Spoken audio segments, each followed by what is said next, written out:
মক্কা নগরে আসার পর কিছু লোককে জিজ্ঞাসা করলো, ভাই এই মক্কা নগরে আখিরি জামানার পয়গম্বর মুহাম্মদুর রাসূলুল্লাহ সাল্লাল্লাহু তাআলা আলাইহি ওয়াসাল্লামের কি তোমরা পরিচয়টা দিতে পারবা? কোথায় তাকে বলতে পারবা?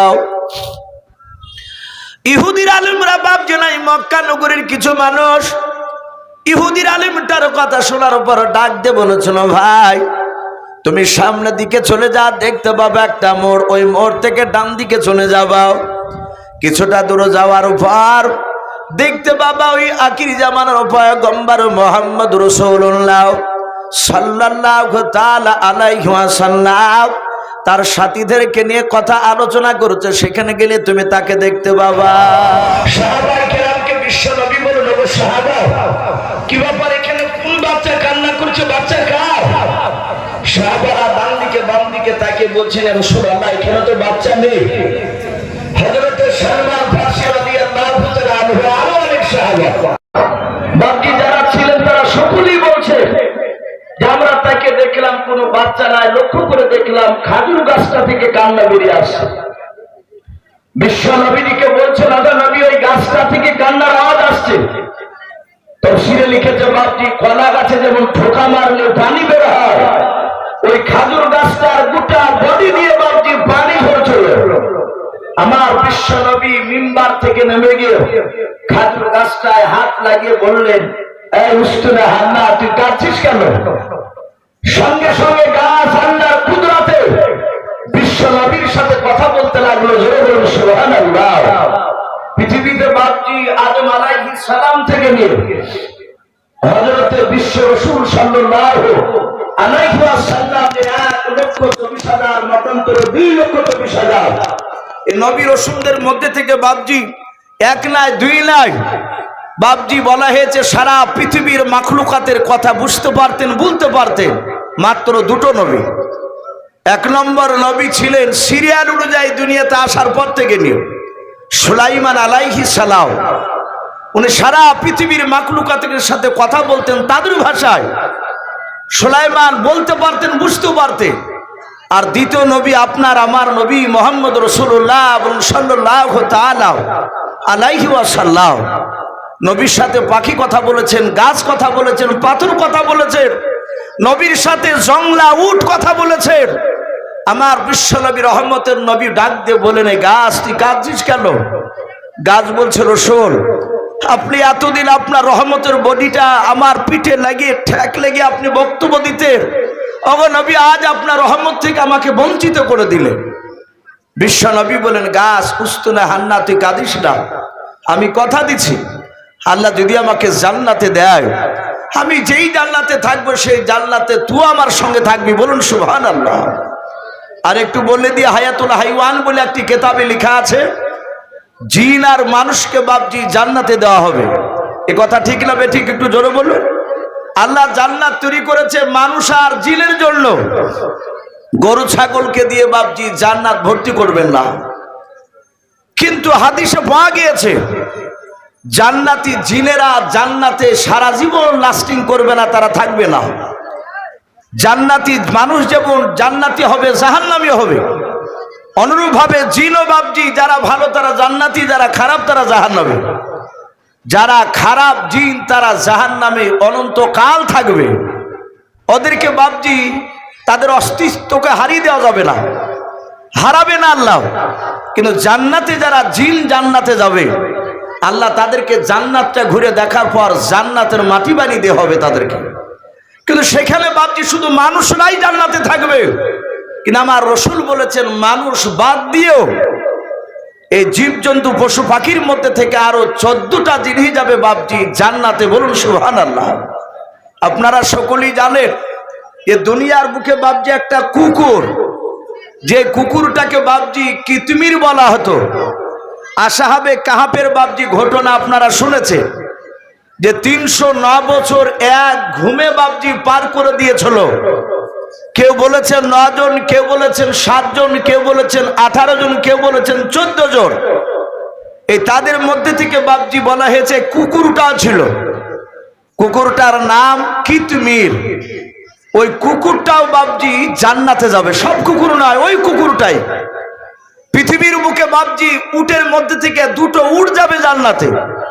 হযরতে সালেহ আলাইহিস সালাম যে আল্লাহর হুকুমে বাপজি পাহাড় থেকে বাপজি উট বের করেছিলেন, সেই উট তারা মা বিটিতে দুজনায় তারও জান্নাতে যাবে। গাছের মধ্যে থেকে বাপজি আপনার ওই খাজুর গাছ উস্তনাহার নাও। ভাই আমি বলছিলাম আল্লাহ রসুল সাল্লাল্লাহু তাআলা আলাইহি ওয়াসাল্লামের সাহাবাদেরকে নবী বক্তব্য দিয়েছিলেন। এই জালসাতে বাপজি দেখা যায় মানুষ একসঙ্গে সবাই ঢুকে না, কেউ মাগরিবের পর, কেউ এশার পর। আবার দেখা যায় কি বলে যে ঘুম আসছে না, পাশে জালসা হচ্ছে, মাইকের আওয়াজ কানে আসছে। রাত 10টার সময় তো বাড়ি থেকে মোটরসাইকেল চালিয়ে আসে, যায় একটু ঘুরিয়ে আসি জালসাতালা। একসঙ্গে আসে না, কেউ একাই আসে, কেউ দু চারজন মিলেও আসে। আমার বিশ্বনবীর সাহাবা নবীজি বক্তব্য দিচ্ছেন সাহাবাদেরকে নিয়ে। একজন সাহাবা কিতাবে লিখেছে হযরত সালমান ফারসি রাদিয়াল্লাহু তাআলা আনহু। ওনার নাম আপনারা শুনেছেন, উনি খুব দামি সাহাবা এবং বয়স্ক সাহাবা। এই সালমান ফারসি রাদিয়াল্লাহু তাআলা আনহু উনি বলেন, আমি বাড়ি থেকে বেরিয়ে যাচ্ছিলাম রাসূলুল্লাহর মসজিদে নববীতে বক্তব্য শোনার জন্য। আমি রাস্তা দিয়ে হাঁটছিলাম, আমি দেখলাম আমার সামনে বেশ 10 থেকে 15 হাত দূরে আর একজন সাহাবা, উনিও হেঁটে যাচ্ছিলেন মসজিদে নববীতে ওই রাসূলের কথা শোনার জন্য। ওনার নাম কিতাবে লিখেছে উরাইকা রাদিয়াল্লাহু তাআলা আনহু। আমার রহমতের নবী উনি জানেন না যে দুজন সাহাবা ওরা বাড়ি থেকে বেরিয়ে আসছে। আমাদের আকীদা, আমাদের বিশ্বাস, জমিন আসমানের মধ্যে বাপজি একমাত্র গায়বের সংবাদদাতা, গায়বের মালিক তিনি কে? জোরে বলো। আমার আল্লাহ। নবী রাসূলদেরকে যতটা আল্লাহ জানিয়েছেন জিবরিলের মারফতে, অতটাই তার বাইরে আর বলতে পারেন না। আমার রাসূল বাপজি জানেন না যে সালমান ফারসি আর উরাইকা আসতেছে। সালমান ফারসি রাদিয়াল্লাহু তাআলা আনহু বলে, দেখলাম উরাইকা আমার সামনে দিয়ে আগে যেতে যেতে প্রায় মসজিদ থেকে 50 থেকে 60 হাত দূরে ছিলাম। হঠাৎ করে দেখলাম উরাইকা তিনি বসে পড়লেন। সালমান ফারসি রাদিয়াল্লাহু তাআলা আনহু তিনি উরাইকার কাছে গিয়ে সালাম দিলেন, আসসালামু আলাইকুম ওয়া রাহমাতুল্লাহি ওয়া বারাকাতুহু। উরাইকা তিনি সালামের উত্তর দিলেন, ওয়া আলাইকুমুস সালাম ওয়া রাহমাতুল্লাহি ওয়া বারাকাতুহু। হযরতে সাহাবায়ে কেরামদের তাদের জীবনের সবচেয়ে বড় আমল ছিল সর্বপ্রথম সালাম। অফসাউ সালাম, সালামকে প্রসারিত করো। সালাম বাপজির রেওয়াজ সাহাবাদের মধ্যে ব্যাপক ছিল। তারা বাপ বেটা সালাম দেওয়া দিয়ে করতো, মা বেটা সালাম দেওয়া দিয়ে করতো। এই নতুন গ্রামে বাপজি জালসার মাহফিলে বসে আছেন অনেক বাপজি ভাই। একটা মানুষ হাত উঁচু করে বলতে পারবে যে আমার আব্বা বেঁচে আছে, আমার ছেলে বেঁচে আছে, আমি আমার ছেলেকে চেষ্টা করি আগে সালাম দেওয়ার, আমার ছেলেকে আমিও দিই, ছেলে আমাকেও দেয়, আমি আমার আব্বাকে সালাম দিই, আব্বা আমাকে দেয়।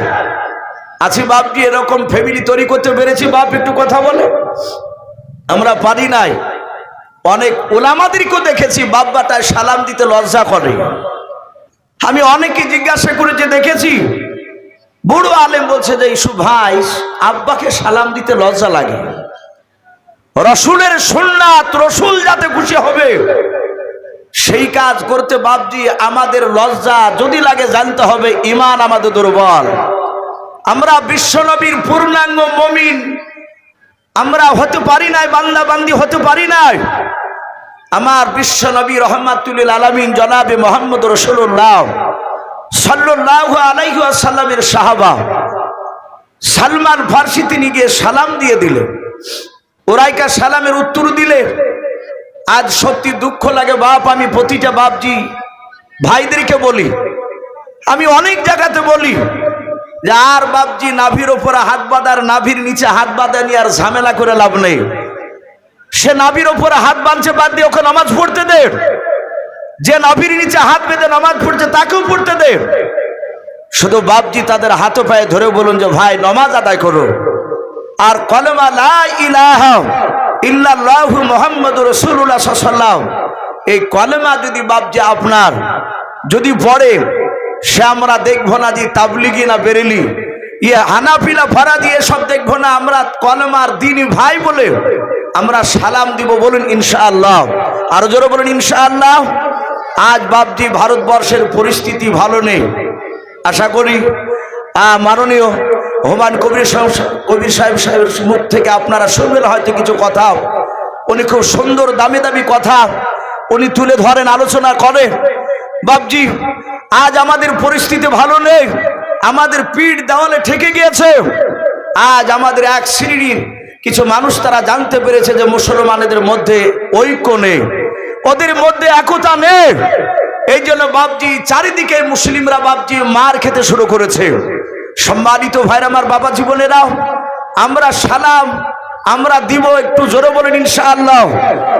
সালাম দিবেন ভাই মুসলমান জেনেও, যদি উত্তর না দেয় তার জবাব কিয়ামতের ময়দানে সে দিবে। আমাদের কর্তব্য আমরা দিব। আল্লাহ রসুলের সাহাবা সালমান ফার্সি তিনি গিয়ে সালাম দিয়ে দিলেন ওরাইকাকে, ডাক দিয়ে বলছেন, ওরাইকা ভাই তুমি রাস্তায় যেতে যেতে হঠাৎ বসে পড়লে কেন? আমি সামনে পেছনে ডান দিকে বাম দিকে চারিদিকে দেখলাম তুমি আর আমি ছাড়া কেউ নেই, আর আছেন আর একজন, তিনি হচ্ছেন আমার আল্লাহ, কিন্তু তুমি হঠাৎ করে যেতে যেতে বসলে কেন? ওরাইকা এইভাবে সালমান ফার্সির দিকে তাকাচ্ছেন, কথা বলেন না, চুপচাপ বসে আছে। সালমান ফার্সি রাদিয়াল্লাহু তাআলা আনহু বাবা হাত ওখানা জোরে জোরে বলুন, ভাই ওরাইকা তোমার বুঝি পেটে ব্যথা হয়েছে নাকি বলাও? হযরত ওরাইকা কোনো কথা বলে নাই। সালমান ফার্সি কয়েকবার ডাক দিয়ে দেখলেন কথা বলে নাই। ওই রাস্তার ধারে তিনি বসে গিয়েছেন। সালমান আল্লাহর নবীজির মসজিদে নববীর দিকে দৌড়ে চলে গেলেন।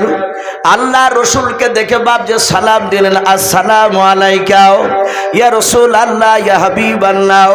আল্লাহর নবীজি সালামের উত্তর দিয়ে বলেন, ওগো সালমান কি ব্যাপার, তুমি দৌড়ে এসে আমার কাছে কেন সালাম দিলে বলাও? আমার মনে হয় তোমার চাউনি দেখে বুঝতে পারা যায় তুমি আমার কাছে কোনো কথা বলতে এসেছ। সালমান ফার্সি রাদিয়াল্লাহু তাআলা আনহু ডাক দিয়ে বলছেন, নবী গো বেয়াদবি হলে মাফ করবেন, আমি আপনার দরবারে আর আরেকজন সাহাবা ওরাইকা দুজনে এই রাস্তা দিয়ে চলে আসছিলাম। ওগো আল্লাহর নবী যে আপনার মসজিদে আসার আগে 50 থেকে 60 হাত দূরে আমরা দুজনেই ছিলাম। ওগো নবী যে দেখলাম আমার সামনে ওরাইকা নামে একজন সাহাবা, উনি হঠাৎ করে রাস্তার মাঝখানে বসে পড়লেন। ওগো আল্লাহর নবী যে আমি তাকে জিজ্ঞাসা করলাম, ভাই তুমি কেন বসে পড়লে? বলো কোনো কথা বলে নাই। ওগো নবী যে আমি প্রথমে সালাম দিয়েছি, শুধু সালামের উত্তর দিয়েছে, আর কোনো কথা বলেন নাই। নবী আমার মনে হয় সালমান ফার্সি রাদিয়াল্লাহু তাআলা আনহু বলেন, নবী গো আপনার মসজিদ নববীর ভিতরে অনেকগুলো সাহাবা দেখতে পাওয়া যায়, যে কোনো একজন সাহাবার মারফত ওরাইকাকে ডেকে নিয়ে আসুন।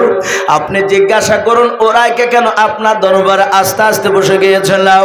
আল্লাহর নবীজি শোনার পর বলেন, ওরে সালমান আমি অন্য কোনো সাহাবাকে বলবো না রে ভাই, যাও সালমান তুমি দৌড়ে গিয়ে ওরাইকাকে তুমি গিয়ে বলবা রাসূলুল্লাহ ডাকে দিয়েছে দেখে ভাও।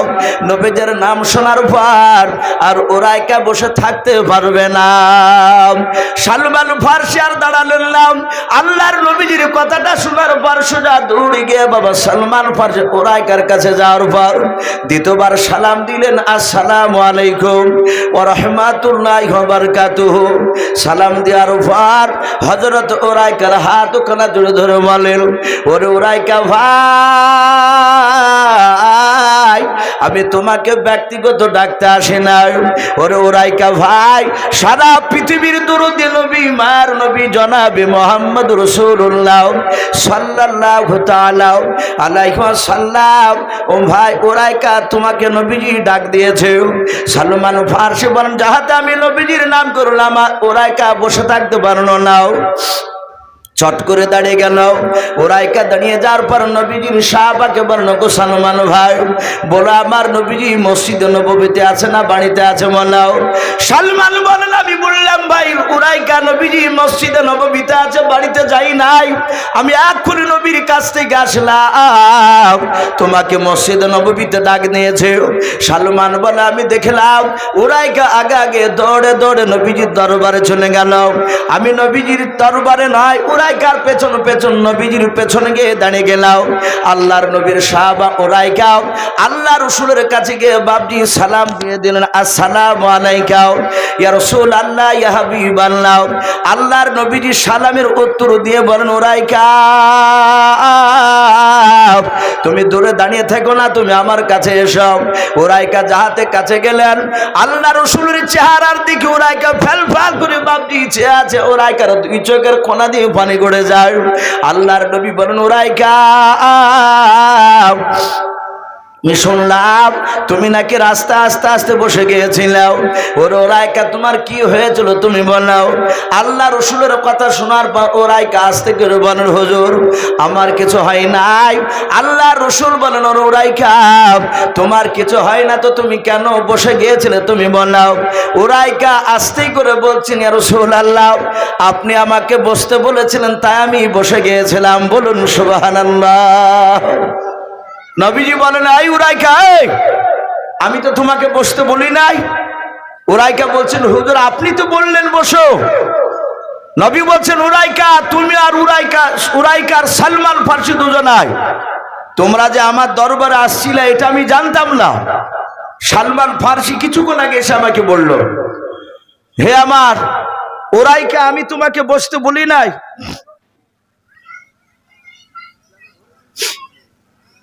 যাক বাবজু ভাই, মাদ্রাসায় খাওয়া দাওয়া শুরু হয়ে গিয়েছে।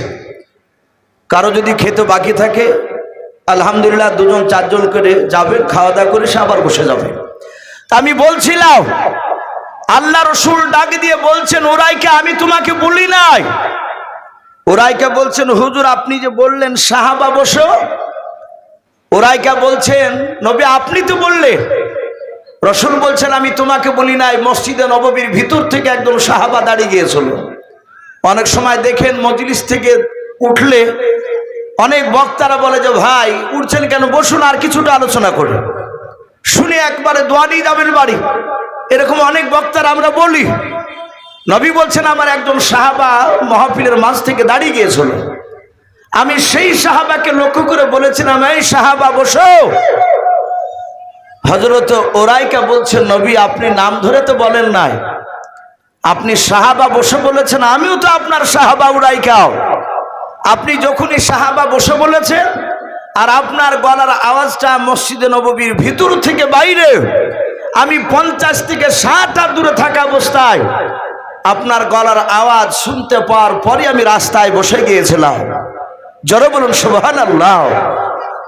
একটু রাত্রি গিয়ে বাবজি একটু সমীক্ষা করব, চিন্তা করব যে সাহাবাই কেরামরা রসুলকে কতটা ভালোবেসেছিলেন।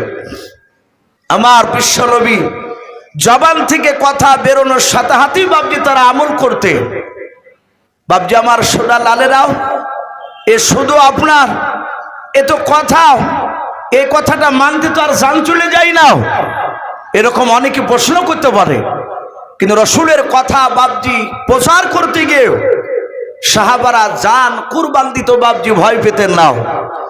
আজ আমরা তো বাবজি দিন খুব আরামে পেয়ে গিয়েছি। আমার তাবলিগ ভাইদেরকে দেখতে পাই, তারা অনেক মসজিদে পুটলা নিয়ে ঢুকতে যায়, অনেকে ঢুকতে দেয় না। অনেক মসজিদে লেখা থাকে, আমি নিজ চোখে দেখেছি যে তাবলিগ জামাত লোক এই মসজিদে প্রবেশ করা নিষেধ না, একেবারে নিষিদ্ধ, ঢোকাই যাবে না। আবার যদি ঢুকেও যায় তা আবার দেখা যায় মসজিদের কমিটির লোককে ডেকে নিয়ে এসে আবার পুটলা নিয়ে আবার বের করে দেয়, বলে ঢুকা যাবে না। কিন্তু বাবজি মারে না, তাদেরকে মারে না। আমরা দেখতে পাই দিনী ভাইদেরকে সকালবেলা নামাজের জন্য ডাকতে গেলে তাবলিগ ভাইয়েরা, অনেক মানুষ বলে দেয় যে কাজ পান না, এই সকালবেলায় কাঁচা ঘুমটা ভেঙে দিলেন, এই নামাজের জন্য ডাকতে এসেছে, আমার সময় যখন হবে তখন আমি পড়ব। কিন্তু তাই বলে বাবজি আমাদেরকে মারে না। আল্লাহ হেফাজত করুন। এখানে আসেন ভাই, টাকাটা তো আমি বলছিলাম আল্লাহ রসুল সাল্লাল্লাহু তাআলা আলাইহি ওয়াসাল্লামের সাহাবারা নবী পর্যন্ত দিনের দাওয়াত দিতে গিয়ে বাপজি মার খেয়েছে। আজ আমরা মার খাই নাই। আমার বিশ্ব রসুলের সাহাবাই কেরামরা তারা জানতেন যে নবীর এই কথাটা প্রচার করতে গিয়ে জিন্দা ফিরে আসতে পারি না আসতে পারে। সম্মানিত ভাইরা আমার বাবা জীবনের আল্লাহ রসুল সাল্লাল্লাহু তাআলা আলাইহি ওয়াসাল্লামের সাহাবারা কতটা নবীকে মহব্বত করতেন সে সম্পর্কে বাপজি আজ কিছু কথা আপনাদের সামনে আলোচনা শুরু করেছি। মসজিদে নববীতে বাপজি প্রায় 600-র উপরে সাহাবা বসেছিলেন, 600-র উপরে। আল্লাহ রসুল সাল্লাল্লাহু আলাইহি ওয়াসাল্লাম মিম্বারে এভাবে বসে সকলের দিকে তাকাচ্ছে। রহমতের নবী, দরদি নবী ডাক দিয়ে বলছেন, ওগো সাহাবাই কেরাম, আল্লাহ রসুল সাল্লাল্লাহু আলাইহি ওয়াসাল্লামের সাহাবা আবু বকর তিনি দাঁড়িয়ে দেখলেন রাসূলুল্লাহর চোখ দিয়ে পানি গড়ায়। আবু বকর বলছে, নবী আপনি কাঁদছেন কেন? এখন তো কান্না করার সময় নেই, এখন তো আপনাকে আমরা সবাই ভালোবাসি। হযরতে বিশ্ব নবী বলেন, আবু বকর রে, আমি এখানে দেখছি অনেকগুলো সাহাবারাও যেই দিন তারা আমাকে প্রথমে চিনতে পেরেছিল না, তারা আমাকে মেরেছিল। আমার বিশ্ব নবী, রহমতের নবী, দরুদের নবী বলছেন, আবু বকর আমি তাকে দেখতেছি তারা আজ আমার জন্য জীবন দেওয়ার জন্য তৈরি হয়ে আছে। তারা আমার কথা পালন করতে আর ভয় করে না। হযরত উরাইকা রাসূলুল্লাহর বাপজি পেছনে বসা ছিল। উরাইকা যার কথা বলছিলাম, ওমর ফারুক বলছেন, ভাই উরাইকা তুমি কাঁদছো কেন হামা করে? বলে, আল্লাহ রসুল যে বলছেন যে আমাকে তারা মেরেছিল, অনেকে ঈমান এনেছে। আমি উরাইকা নিজ চোখে দেখেছি আল্লাহ রসুলকে এমন অপমান করেছিল, আমি সেই দিন প্রথমে রসুলকে চিনতে পেরেছিলাম না। উরাইকার জীবনীতে বাপজি এসেছে, হযরত উরাইকা রাদিয়াল্লাহু তাআলা আনহু ওনার সর্বপ্রথম বাড়ি ছিল বাপজি শাম দেশে। মক্কার লোকেরা দুটো দেশে বাপজি এই তিনটে দেশে ব্যবসা করতে যেত, শাম, সিরিয়া আর বুশরা। বেশিরভাগ লোকেরা বাপজি সিরিয়ায় আর শাম দেশে যেত। তো উরাইকা বলছেন, ওগো সাহাবাই কেরাম, আমার বাড়ি কিন্তু মক্কানগরে না ছিল না, এটা তোমরা সবাই জানো। আমার বাড়ি ছিল শাম দেশে। আর ওই শাম দেশে বাপজি বেঈমান আবু জেহেলও যেত ব্যবসা করতে, তার দলবল নিয়ে। এই ব্যবসা করতে গিয়ে আবু জেহেলের সাথে ওই উরাইকার বন্ধুত্ব তৈরি হয়। অনেক সময় বাপজি আমাদের এলাকার ছেলেরা দেখেন কেরালায়, বোম্বাই, চেন্নাই, গুজরাট যায় না কাজে। অনেক সময় বোম্বাই থেকে, কেরালা থেকে মানুষ আসে, ওখানকার স্থানীয় মানুষ ঘুরতে আসে। লালবাগ বাড়িতে যাবো বলে আসে অনেকে। জিজ্ঞাসা করা হয় যে ভাই এটা কে গো? বলে এর বাড়ি কেরালায়, আমার বন্ধু ঘুরতে এসেছে, তাই ঘুরতে নিয়ে এসেছে। বেঈমান আবু জেহেল উরাইকার সাথে বন্ধুত্ব তৈরি করার পর উরাইকাকে বলল, ভাই মক্কা নগরে বেড়াতে যাব। উরাইকা বলেছিল, ভাই সময় পেলে যাব। উরাইকা বলেন যে আমি একদিন সময় কিনে চলে আসলাম মক্কা নগরে আবু জেহেলের খোঁজে। খোঁজে খোঁজে আবু জেহেলের সাথে সাক্ষাৎ হলো। আবু জেহেল চরম আনন্দ আমাকে পেয়ে, আমি তার বন্ধু। সে আমাকে বাড়িতে নিয়ে গিয়ে খাওয়ালো। খাওয়ানোর পরে আবু জেহেল বলছে, ভাই উরাইকা চলো মক্কার বাজার ঘুরে নিয়ে আসি। আমি তখন রাসূলুল্লাহর নামও জানতাম না, রসুলকে চিনতাম না। আবু জেহেল আমার হাতখানা এভাবে ধরে দুই বন্ধুর মতো আমরা হাঁটছিলাম। রাস্তা দিয়ে অনেকটা দূর যাওয়ার পরে দেখলাম এ রসুল সাল্লাল্লাহু আলাইহি সাল্লাম তিনি আসছিলেন। ওনাকে আমি চিনি না যে ইনি রসুল। আমার বিশ্ব নবীকে আসতে দেখে উরাইকাকে আবু জেহেল বলছে, উরাইকা একটা মজা দেখবাও? উরাইকা বলছে, আমি মজা দেখতে চাইলাম। ও দেখাবো যখন বললো, বলে হ্যাঁ দেখাও। ও হয়তো মজা কোনো আনন্দদায়ক জিনিস দেখাবে বুঝে। আমার বিশ্ব রসুল চলে যাচ্ছিল, হঠাৎ করে আবু জেহেল ডাক দিয়ে বলে, এই ভাতিজা, এই শোনো। আমার বিশ্ব রসুল গিয়ে বলেন, চাচা আমাকে ডাকলেন? বলে হ্যাঁ। আমার রসুল বাপজি কারো উপর রাগ করতেন না, নবীজিকে আবু জেহেল 212 বেশি মেরেছে, তারপরে আবার নবীকে ডাক দিয়েছে, নবী দৌড়ে গিয়েছে।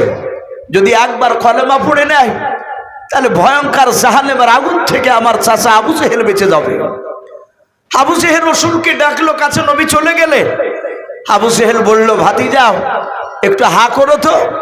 ওরাইকা বলছেন আমি আবু জেহেলের হাতখানা এভাবে আঁকড়ে ধরে আছি, চিপে ধরে আছি, আর মজা কি দেখাবে তাই দেখার জন্য আমি চিন্তা করছি, দেখি কি দেখায়। আবু জেহেল বলল রসুলকে, ভাতিজা একটু হা করো।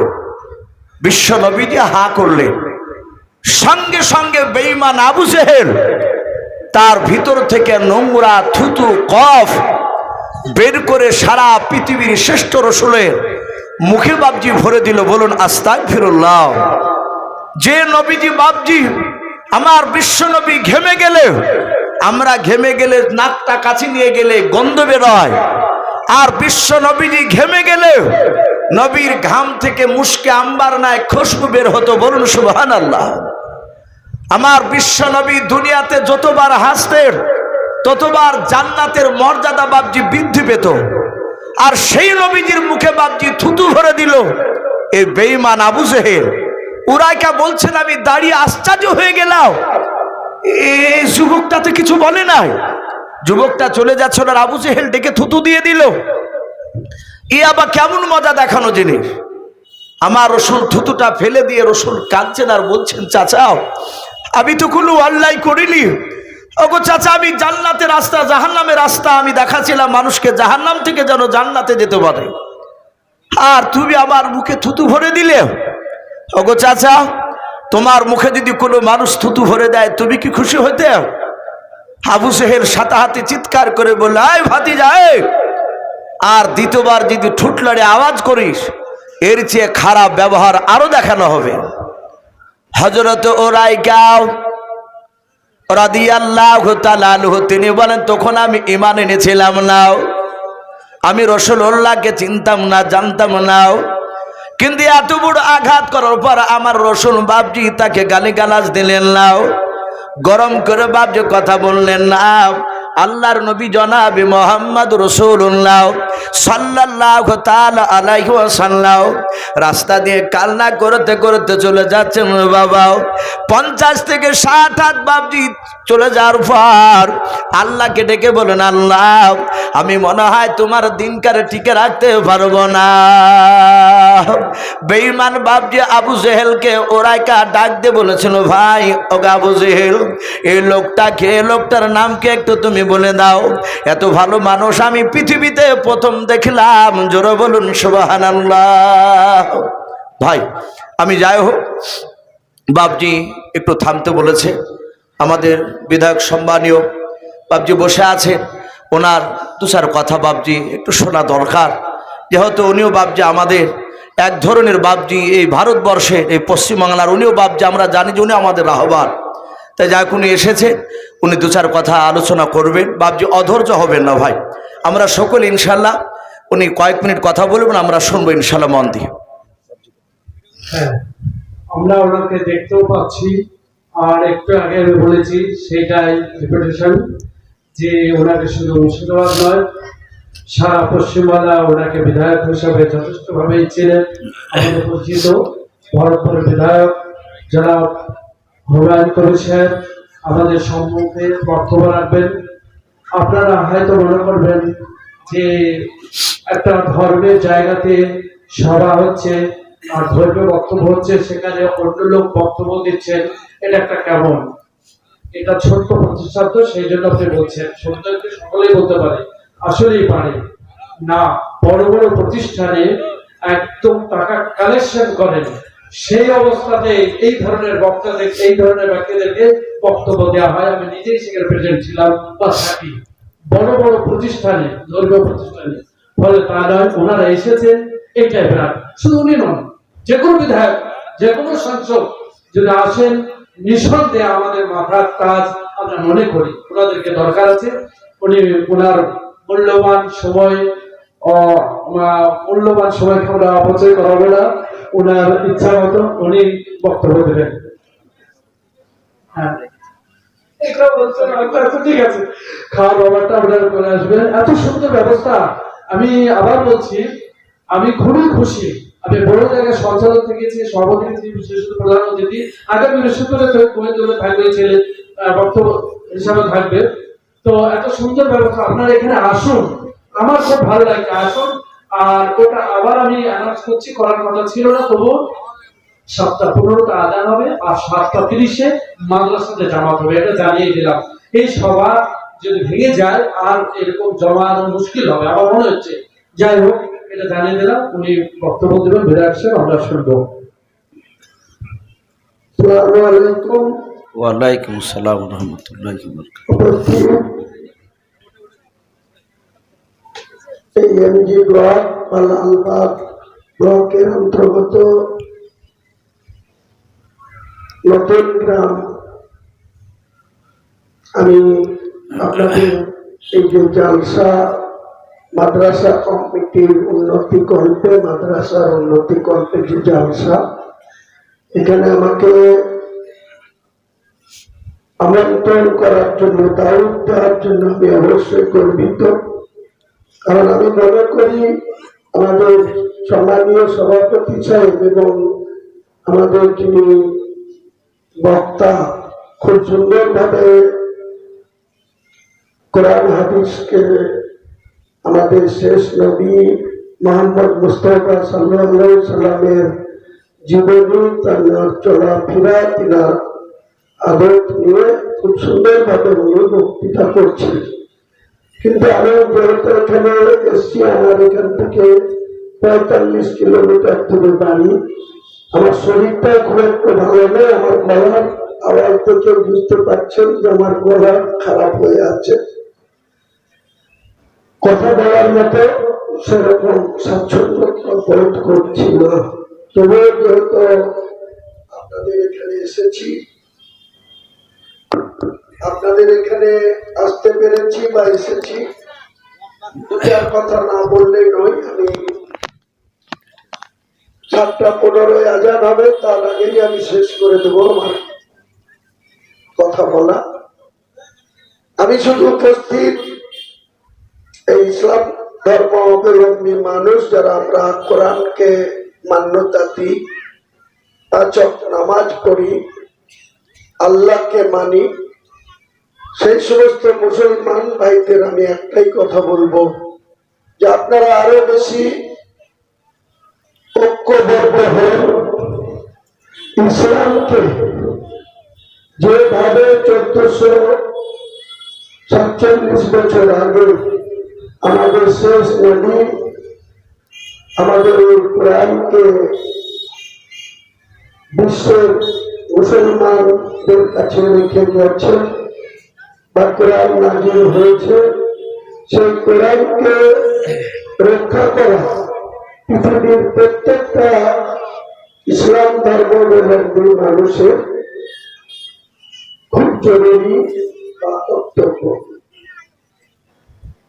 আমরা রাজনীতি করি, রাজনীতির মঞ্চে বলা আমাদের খুব স্বাভাবিকভাবে আমরা স্বাচ্ছন্দ্য বোধ করি, কিন্তু যারা মৌলানা, কারি, হাফেজ, মুফতি, এনাদের কাছে আমরা উঠা বসা করি, কাজে আমরা আরো কোরআনের যে প্রকৃত আরবি শব্দ সেটা অনেক ছোটতে পড়াশোনা করেছিলাম, প্রায় ভুলে যেতে বসেছি, কিন্তু বাংলা কোরআন আমি পড়ি এবং বাংলা কোরআন হাদিসের অনেক বই আমি পড়াশোনা করি না, সময় পাই না, সময় কম, তবু আমি সময় পেলেই এটা জানবার চেষ্টা করি আমাদের কি করা উচিত, আমাদের মুসলিম সমাজের মানুষের কিভাবে আমাদের এই ইসলামকে রক্ষা করা উচিত, সে ব্যাপারে সবাইকে একটু সচেতন করি বা আপনাদের কাছে আমার বক্তব্য পেশ করি। আজকে বেশি কিছু বলার সুযোগ নেই, তবু এখানে যেহেতু একটা মুসলমান সমাজের একটা জালসা, একটা মাদ্রাসা উন্নতি কল্পে আজকে ভারতবর্ষের ইলেকশন কমিশন 4:15 থেকে 4:50 পর্যন্ত সাংবাদিক সম্মেলন করে ভারতবর্ষের 12টা রাজ্যে আগামীকাল থেকে এই এসআইআর আমরা শর্ট ফর্ম বলছি, ছোট করে বলছি, নিয়ে সঠিক ব্যাখ্যা এখনো অর্ধেক মানুষও জানে না যে এসআইআরটা কি, এসআইআরটার পূর্ণাঙ্গ কি রূপ, এটা সম্বন্ধে জানে না। কিন্তু আজকেই এনারা ঘোষণা করেছে যে এসআইআর পশ্চিম বাংলা সহ 12টি রাজ্যে আগামীকাল থেকে চালু হচ্ছে। মুসলমান সমাজের মানুষ হিসাবে আমি আপনাদের কাছে করে জোরে আবেদন করব, খুব সজাগ থাকবেন, খুব সচেতন থাকবেন। কারণ যে ভোটার লিস্টটা আপনার চালু ছিল আজ থেকে 23 বছর আগে একবার 2002 সালে এসআইআর হয়েছিল। 2002 সালেও কিন্তু বিজেপির সরকার ছিল, তখন এসআইআর হয়েছিল। আজকে যারা এসআইআর করছে বিজেপি সরকারের অন্তর্গত যে ইলেকশন কমিশন, তারা 12টা রাজ্যের এসআইআর করেছে, ঘোষণা করেছে কাল থেকে শুরু হবে। আজকে রাত্রি 12টা থেকে আমাদের পুরনো ভোটার লিস্ট সমস্ত ফ্রিজ করে দিল, অর্থাৎ আপনাদের আমাদের সকলের যে ভোটার লিস্টের নাম, এই নামটা কিন্তু আর আজকে রাত্রি 12টার পর থেকে আপনাদের এই ভোটার লিস্টটা অকেচ, বাংলায় যেটা বলে একদম ক্যান্সেল, বা আপনি আর কালকের পর থেকে এই ভোটার লিস্টের আপনার পার্ট নাম্বার, সিরিয়াল নাম্বার এটা আর বলতে পারবেন না যে আমার এত পার্ট, এত সিরিয়ালের নাম। কারণ এই ভোটার লিস্টের এসআইআর কাজ শুরু করতে গিয়ে ইলেকশন কমিশন পুরো ভোটার লিস্টটাকে, বাংলায় ভোটারের সংখ্যা 59,62,533, 59,62,533 জনের নাম আছে। মহিলা ভোটার আছে, পুরুষ ভোটার আছে, লিঙ্গ আলাদা ভোটার আছে। সমস্ত ভোটার লিস্টটাই ফ্রিজ করে দিল ইলেকশন কমিশন। তাহলে আমরা কেউ আর কালকে থেকে ভোটার লিস্টে আমাদের নাম নেই। এখানেই মুসলমান সমাজ অনেক বোকামি করবে, আমাদের অনেক ক্ষতি হওয়ার সম্ভাবনা থাকবে।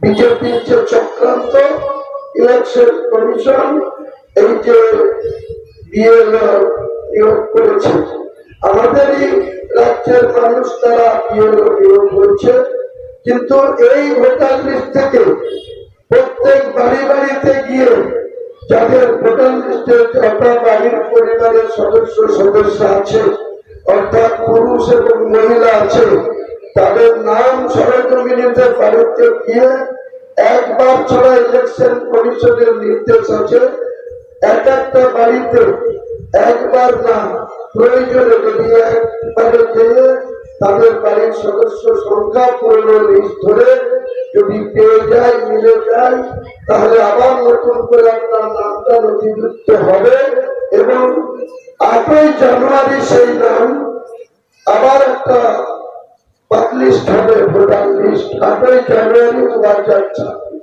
তাহলে এই যে 28শে অক্টোবর পুরো নভেম্বর মাস, ডিসেম্বর মাস বিভিন্ন ভাবে যে ভোটার লিস্টের কাজ চলবে। বিজেপি সরকার এখানে নেই, কিন্তু বিজেপি দলের কর্মকর্তারা চাইছে, আগে থেকে ঘোষণা করছে যে পশ্চিম বাংলায় প্রায় 35% মুসলমানের বাস। এই মুর্শিদাবাদ জেলায় আমরা প্রায় 72% মুসলমান বসবাস করি। তাদের যে ভোটার লিস্টের নাম, এটাতে বিরোধীরা বলছে প্রায় 1 কোটি নাম বাদ যাবে, কেউ বলছে 1.5 কোটি নাম বাদ যাবে, কেউ বলছে 1,20,00,000 নাম বাদ যাবে। এইখানে কিন্তু বিশুদ্ধি আছে, চক্রান্ত আছে। তারা বেছে বেছে মুসলমানদের ভোটারের অনেক জায়গায় যে বিএলওরা আসবে, তারা যদি বাড়িতে উপস্থিতি না পায়, সেই সংখ্যা যদি দেখতে না পায়, হাজিরাতে যদি না পায়, তারা দেখবেন আপনাকে কিছু না জানিয়ে ভেতর ভেতর আপনার নাম আর 8ই জানুয়ারি 2026 কিন্তু উঠবে না। যখন এই ফাইনাল তালিকায় আপনার নাম থাকবে না, তখন কিন্তু সেই ফ্যামিলির যে কোনো ব্যক্তির নাম না থাকলে কিন্তু সময় বিপদ। কারণ এরপরে তারা বলবে যে এরা স্থানীয় লোক না, এরা রোহিঙ্গা, এরা বাংলাদেশ থেকে এসছে বা অন্য দেশ থেকে এসছে, এখান থেকে তাদের স্থায়ী যে সম্পদ বা তাদের এখানে থাকার যে গণতান্ত্রিক অধিকার, ভোটার লিস্টে নাম না থাকলে কিন্তু আপনাকে এখানকার নাগরিক হিসাবে আপনি মান্যতা পাবেন না বা গণ্য হবেন না। কাজেই ভোটার লিস্টটা যার সাথে আমার বলা উচিত হয়নি, কিন্তু আজকেই ঘোষণা হয়েছে 4:15 থেকে 4:50 পর্যন্ত ভারতবর্ষের ইলেকশন কমিশন এই বিজ্ঞপ্তি জারি করে দিয়েছে। কাজে প্রত্যেকটা মুসলিম সমাজের মানুষ যে পার্টির সঙ্গেই যুক্ত থাকুন না কেন, যে রাজনৈতিক দলের ছত্র ছায়াতেই থাকুন না কেন, আপনারা কিন্তু সজাগ থাকবেন। খুব পরিকল্পনা মাফিক মুসলমানদের ভোটার লিস্ট থেকে বাদ দেওয়ার একটা চক্রান্ত এই রাজ্যের বিজেপি নেতাদের নির্দেশে করার চেষ্টা করবে এক শ্রেণীর আধিকারিকরা। এই জায়গাটাই আপনারা খুব সাবধান থাকবেন। পাশাপাশি আমরা মুসলমান, আমরা আমাদের নিজের ধর্মের প্রতি, আল্লাহর প্রতি, আমাদের নবীর প্রতি আমাদেরকে আমাদের বিশ্বাস অটুট রাখতে হবে। কোন রকম আল্লাহর প্রতি বা আমাদের নবীর প্রতি কোন রকম চুল পরিমাণ, জাল্লা পরিমাণ কোন রকম যাতে তাদের প্রতি আমাদের আস্থা কমজোরি না হয়, হলেই কিন্তু আমরা মুনাফিক হয়ে যাব, আমাদের ঈমান দুর্বল হয়ে যাবে। তাই মুসলমান ভাইদের বলবো, আমাদের বক্তা বলছিলেন সত্যি ভারতবর্ষে বর্তমানে মুসলমানদের অনেক রাজ্যে অনেক অসহায় অবস্থার মধ্যে তাদের থাকতে হচ্ছে, নির্যাতন করতে হচ্ছে। দুঃখের কথা আমাদের বাংলাতে মুর্শিদাবাদের মতো জেলা, যেখানে শতকরা 72% মুসলমানের বাস, সেখানেও আপনি পাশে বর্ধমান যান, বর্ধমানে গেলে আপনি বর্ধমান প্রপার শহরে আমাদের গরু জবাই করার অধিকার তারা পায়, বর্ধমান প্রপার শহরে পায়, বর্ধমানের কাটুয়া শহরে পায়, কালনাতে পায়, আসানসোলে পায়, বেনারচুটিতে পায়।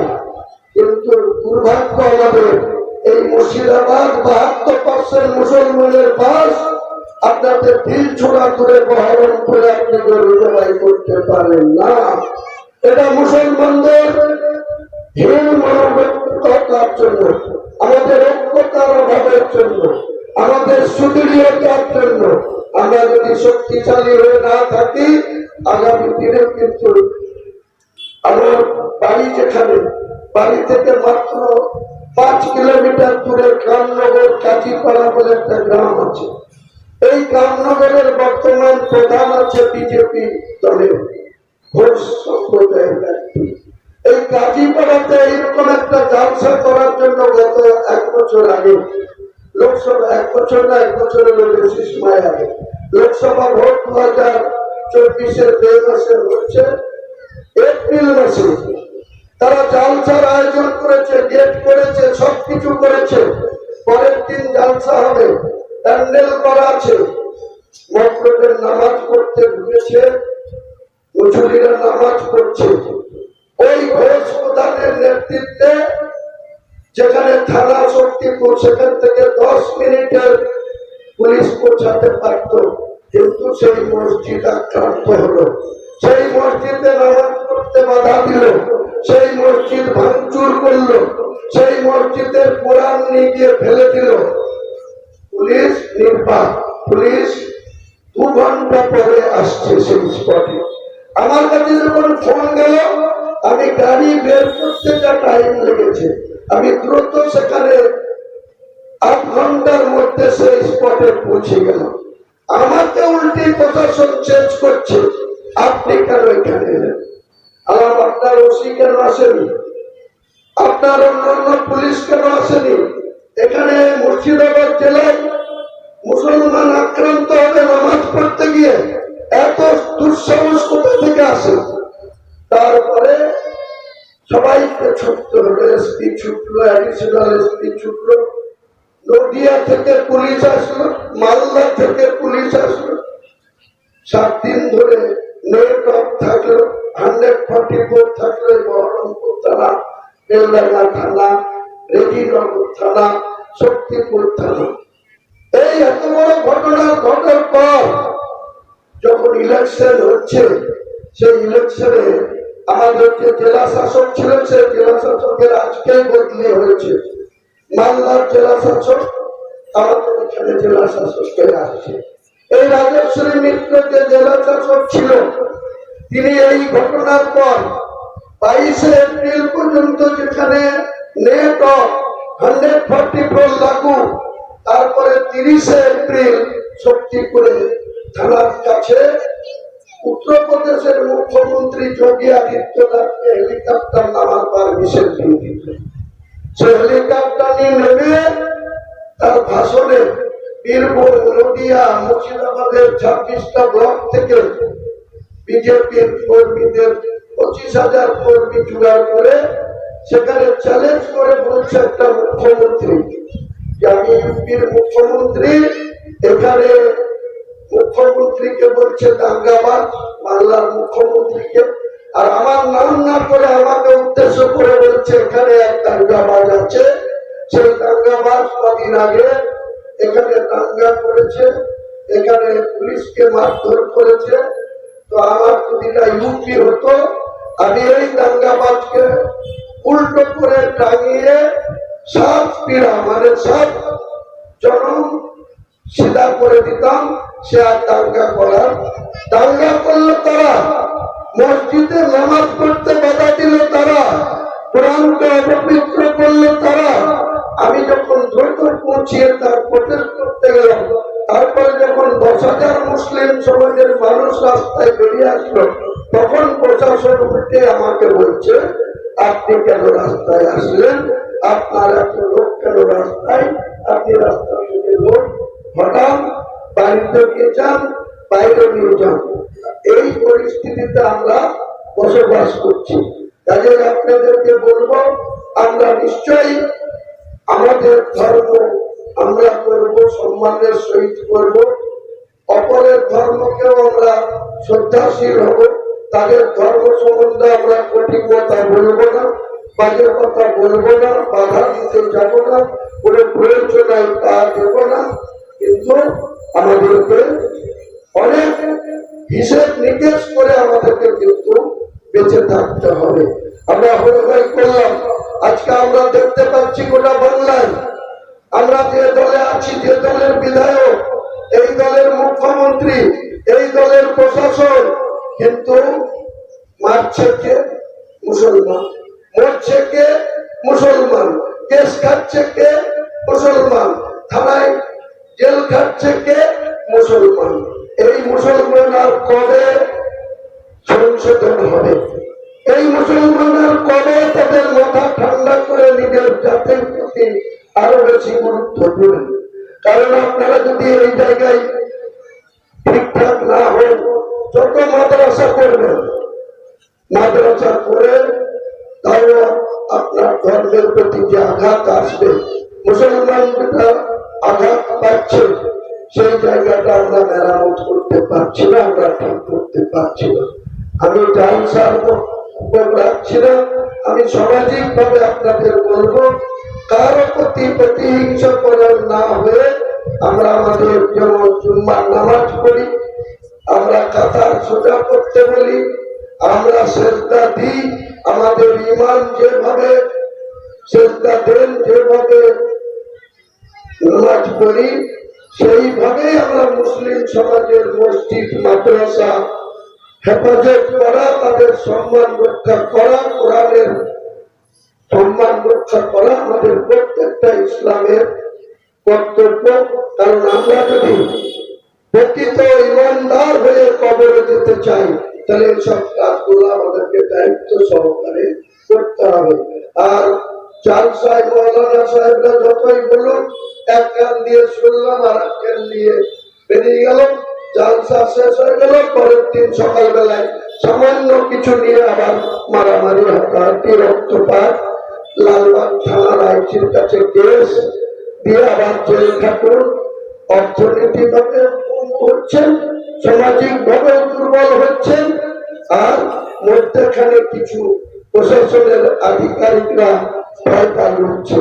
এটা খুব সূক্ষ্ম ভাবে আপনারা শান্তি শৃঙ্খলাকে সম্মান করবেন, আইনকে সম্মান করবেন, এবং মুসলমান ধর্মাবলম্বী মানুষ আপনারা সবাই আল্লাহর প্রতি আরো বেশি ভরসা, আস্থা, এবং আল্লাহ আমাদের রিজিকের মালিক, আল্লাহ আমাদের মৃত্যু কবে হবে, কবে আমাদের হায়াত শেষ হবে, কবে আমরা মরব, সেটা আল্লাহ ঠিক করে রেখেছে।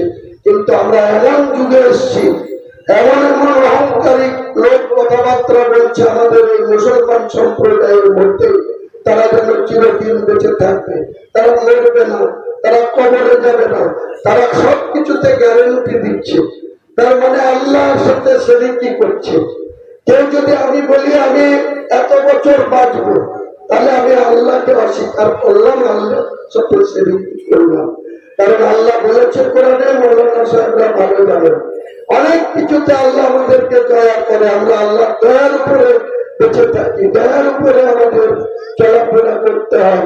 সেই আল্লাহকে যদি আমরা না মেনে, আমি যদি বলি যে আজকে 2025 সালের 27শে অক্টোবর আমি আরো 30 বছর বাঁচবো, তাহলে আল্লাহকেই চ্যালেঞ্জ করা হলো, আল্লাহকে অস্বীকার করা হলো, আল্লাহর সঙ্গে মুনাফিকি করা হলো।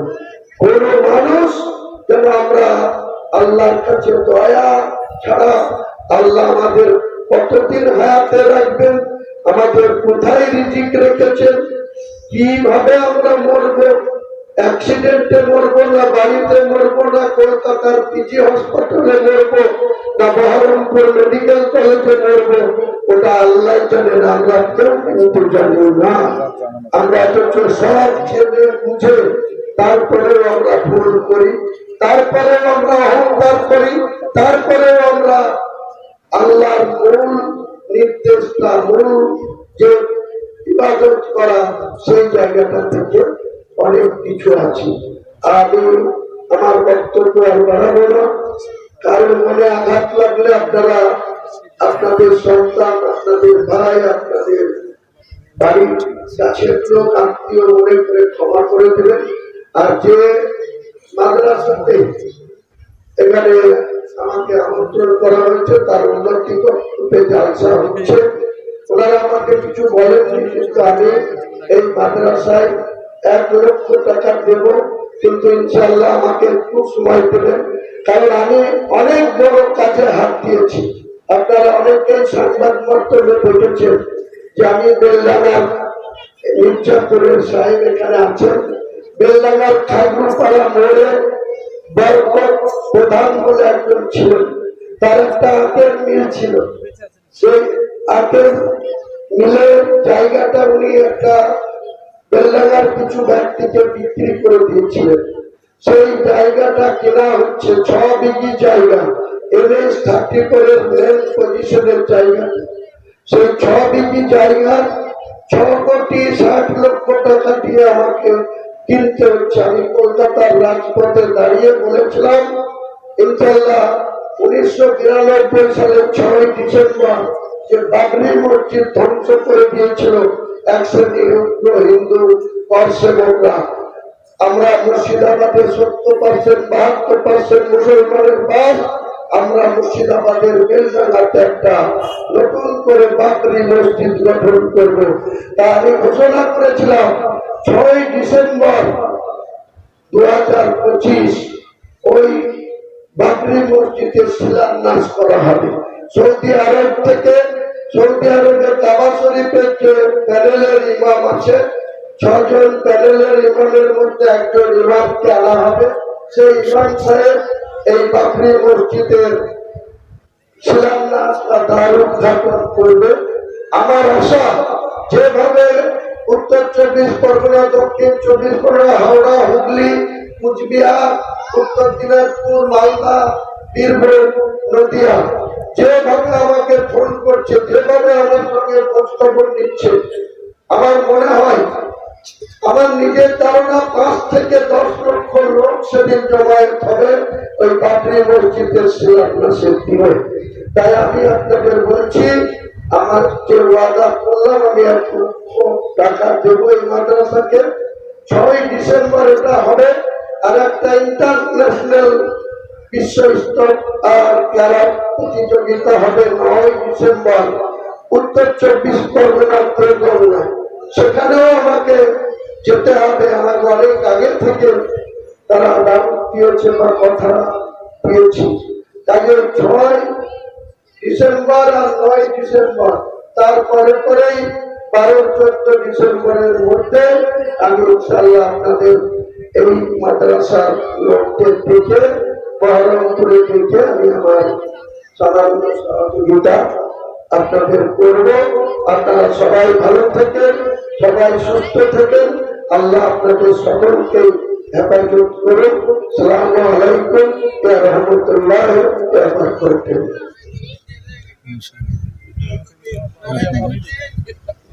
নারে তাকবীর, নারে তাকবীর। মাশাআল্লাহ। আচ্ছা, বড় রকমের মানে মানুষ আছেন যারা তখন অধৈর্য হয়ে যাবেন। আচ্ছা, আমার ছেলে এসব বক্তব্য আরম্ভ করে দেওয়া।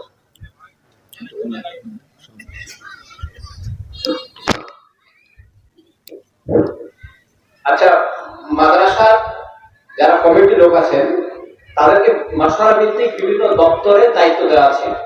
সেই সমস্ত দপ্তর যাতে ঠিকভাবে চলে সেই কাজটা করবেন। যেমন খাওয়ার যেখানে লোক আছে, যার দায়িত্ব আছে নিজের দায়িত্ব মনে করে সেখানে কাজটা করবেন। সেখানে গ্যারেজের যা যা দপ্তর আছে, দপ্তরগুলো যেন ঠিকভাবে কাজ করে, ওই কাজগুলো ঠিকভাবে চলে, এখানে শোনাটাও সহজ হবে।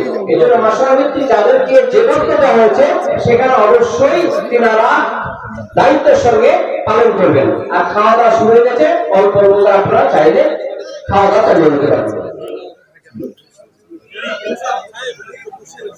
মাশাআল্লাহ। আমাদের সম্মানীয় বিধায়ক সাহেব খুব সুন্দর কথা আলোচনা উনি করলে। ভাই, আমরা মজলিস ভাঙবো না, আমরা বসে যাই, ইনশাল্লাহ বসে যাই। আমার পরের বক্তা আর হয়তো আধ ঘন্টার মধ্যে ইনশাল্লাহ স্টেজে এসে হাজির হয়ে যাবে। আমি আপনাদের কাছে আর কিছুক্ষণ আল্লাহ রসুলের কথা আলোচনা করে ইনশাল্লাহ আমি এখান থেকে বিদায় নিব। ভাই, আমরা একটু গুছিয়ে বসি। মানুষ উঠে যাওয়াতে হয়তো জায়গাগুলো ফাঁকা হয়ে যাচ্ছে।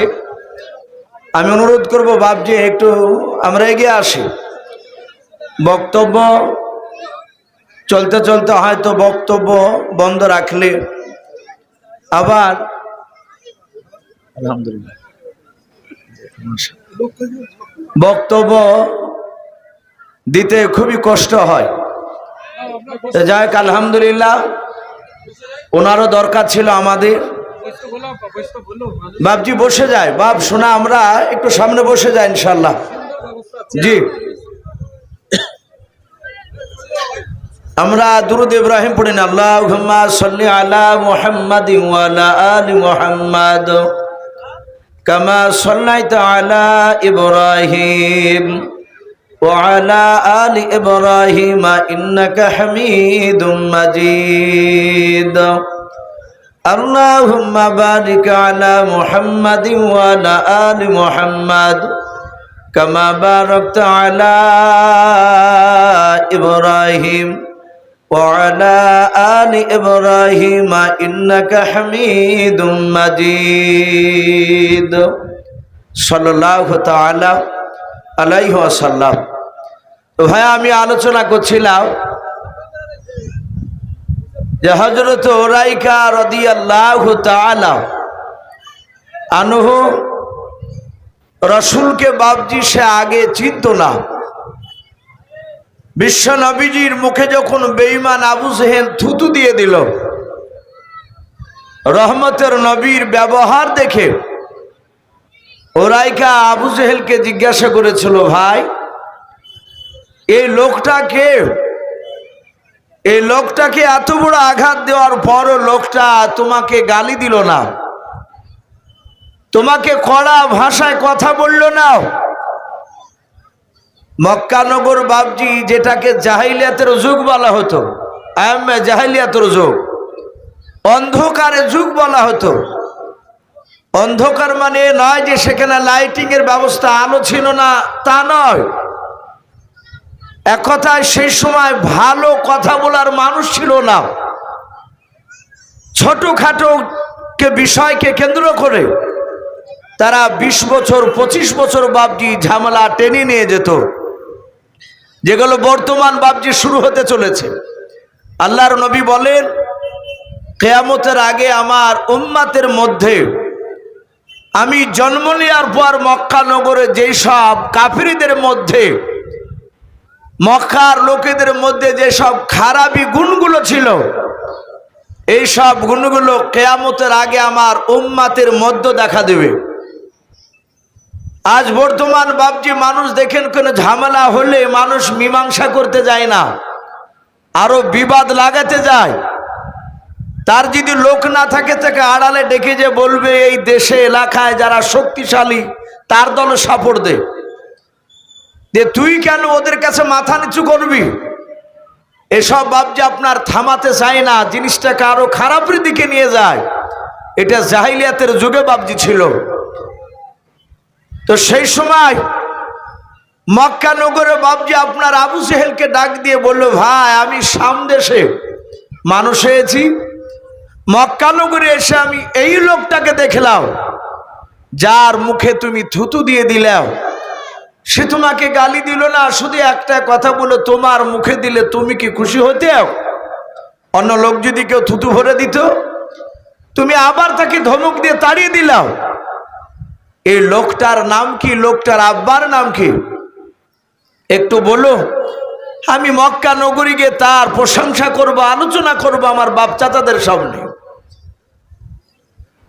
আজকে আমাদের এখানে সামনে বাপজি বিধায়ক মাননীয় হুমায়ুন কবির সাহেব উনি বক্তব্য দিচ্ছিলেন। অনেক মানুষই গিয়ে হয়তো দেশে বাড়িতে গিয়ে আলোচনা করবে যে নতুন গ্রাম মাদ্রাসায় 1 লক্ষ টাকা তিনি ওয়াদা করলেন। তো ডাক দিয়ে বলল, আমি গিয়ে এই লোকটার আমি প্রশংসা করব, এর নাম কি বললো? আবু জেহেল বলল, এর পরিচয় তোমাকে দেওয়া যাবে না, শোনো না সামনের দিকে চলো, আরো মজা জিনিস দেখাবো। সম্মানিত ভাই আমার বাবা জীবনেরা, আল্লাহ যাকে হেদায়েত করবে পৃথিবীর মানুষ নাই তাকে বাপজি গুমরাহ করে রাখতে পারবে না। উরাইকা রাদিয়াল্লাহু তাআলা আনহুর দিলের ভিতরে আল্লাহর নূর জ্বালিয়ে দিয়েছেন, হেদায়েতের নূর।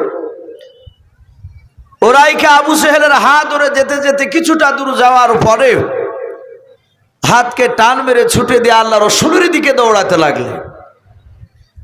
আল্লাহর নবী জনাবে মুহাম্মদ রাসূলুল্লাহ সাল্লাল্লাহু তাআলা আলাইহি ওয়াসাল্লাম দরদে নবীকে পেছন দিক থেকে ডাক দিয়ে বললেন, ও মক্কার যুবক তুমি দাঁড়িয়ে যাও। উরাইকা বলেন, আমি নবীজির নাম পর্যন্ত জানতাম না। আল্লাহ রসুলকে বাপজি যুবক বলে ডাক দিয়েছে। নবী আমার পেছন দিকে ঘুরে তাকে দেখলেন, সেই তো যুবক উরাইকা। ওই আবু জেহেলের এই লোকটা হাত ওখানে ধরেছিল আমাকে, যখন আবু জেহেল নোংরা থুতু ভরে দিয়েছিল আমার মুখে। আল্লাহর নবীজি দাঁড়িয়ে গিয়ে বলেন, ও যুবক তুমি আমাকে কেন দাঁড়াতে বললে? বললাও। যুবক বলেছিল, ভাই তোমার নামটা কি, তোমার পরিচয়টা তুমি আমাকে দিয়ে দাও। আল্লাহর রসুল ডাক দিয়া বলেন, যুবকরা আমার মনে হয় তোমার বাড়ি মক্কা নগরে নাই। ওরাইকা বলে, না আমার বাড়ি মক্কা নগরে নাই, আমার বাড়ি হচ্ছে শাম দেশ থেকে আমি এসেছি, ওখানে বাড়ি আমার। আল্লাহর রসুল বলেন, ওরে যুবক তোমার নাম কি? বলে আমার নাম উরাইকা। আল্লাহর নবী বলেন, আমার নাম মুহাম্মাদুর রাসূলুল্লাহ সাল্লাল্লাহু তাআলা আলাইহি ওয়াসাল্লাম। আল্লাহ আমাকে দুনিয়ার বুকে রহমতের নবী করে পাঠিয়েছে। আমি আল্লাহ রসূল। আল্লাহ রাব্বুল আলামিন মানুষকে জাহান্নামের রাস্তা থেকে জান্নাতি রাস্তা দেখানোর জন্য আমাকে রসূল নবী করে পাঠিয়েছে। আল্লাহর নবী বলেন, নিজ আমাকে হেদায়েত বানিয়ে পাঠিয়েছে মানুষকে হেদায়েত বানানোর জন্য। আমরা জানি হেদায়েতের মালিক একমাত্র আমার আল্লাহ। মানুষ পথ প্রদর্শক নবীজি। আল্লাহ রসুল দেখাতেন এটা ভালো কাজ, এই রাস্তা এইভাবে চললে তুমি জান্নাতে যাবা, আর এটা জাহান্নামের রাস্তা, তুমি এইভাবে চললে জাহান্নামে চলে যাবো। হেদায়েত করবেন আমার আল্লাহ। মহান রব্বুল আলামিনকে রব্বুল আলামিন রসুলকে আর রব্বুল আলামিন ডাক দিয়ে বলেন, ইন্নাকা লা তাহদি মান আহবাবতা। হে আল্লাহ রসুল, আপনি হেদায়েতের মালিক নন, আমি আল্লাহ হেদায়েতের মালিক। আমার যাকে ইচ্ছা হবে তাকে আমি হেদায়েত বানাবো, যাকে আমার ইচ্ছা হবে না আমি তাকে হেদায়েত বানাবো না, তাকে গুমরার মধ্যে রেখে রাখবো। আমরা জানি বিশ্ব নবীজির সবচেয়ে বড় দুশমন আবু জেহেল ছিল, ওমারও ছিল, কিন্তু আবু জেহেল বাপজি মানানো নাই, ওমারই মানে ছিল। আল্লাহ রাব্বুল আলামিন ওমারকে বাপজি হেদায়েত দান করেছিলেন।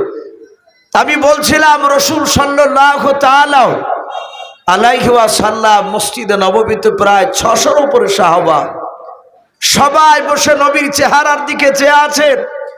নবীজি কাঁদছিলেন। হযরতে আবু বকর বলছে, নবী আর কাঁদবেন না।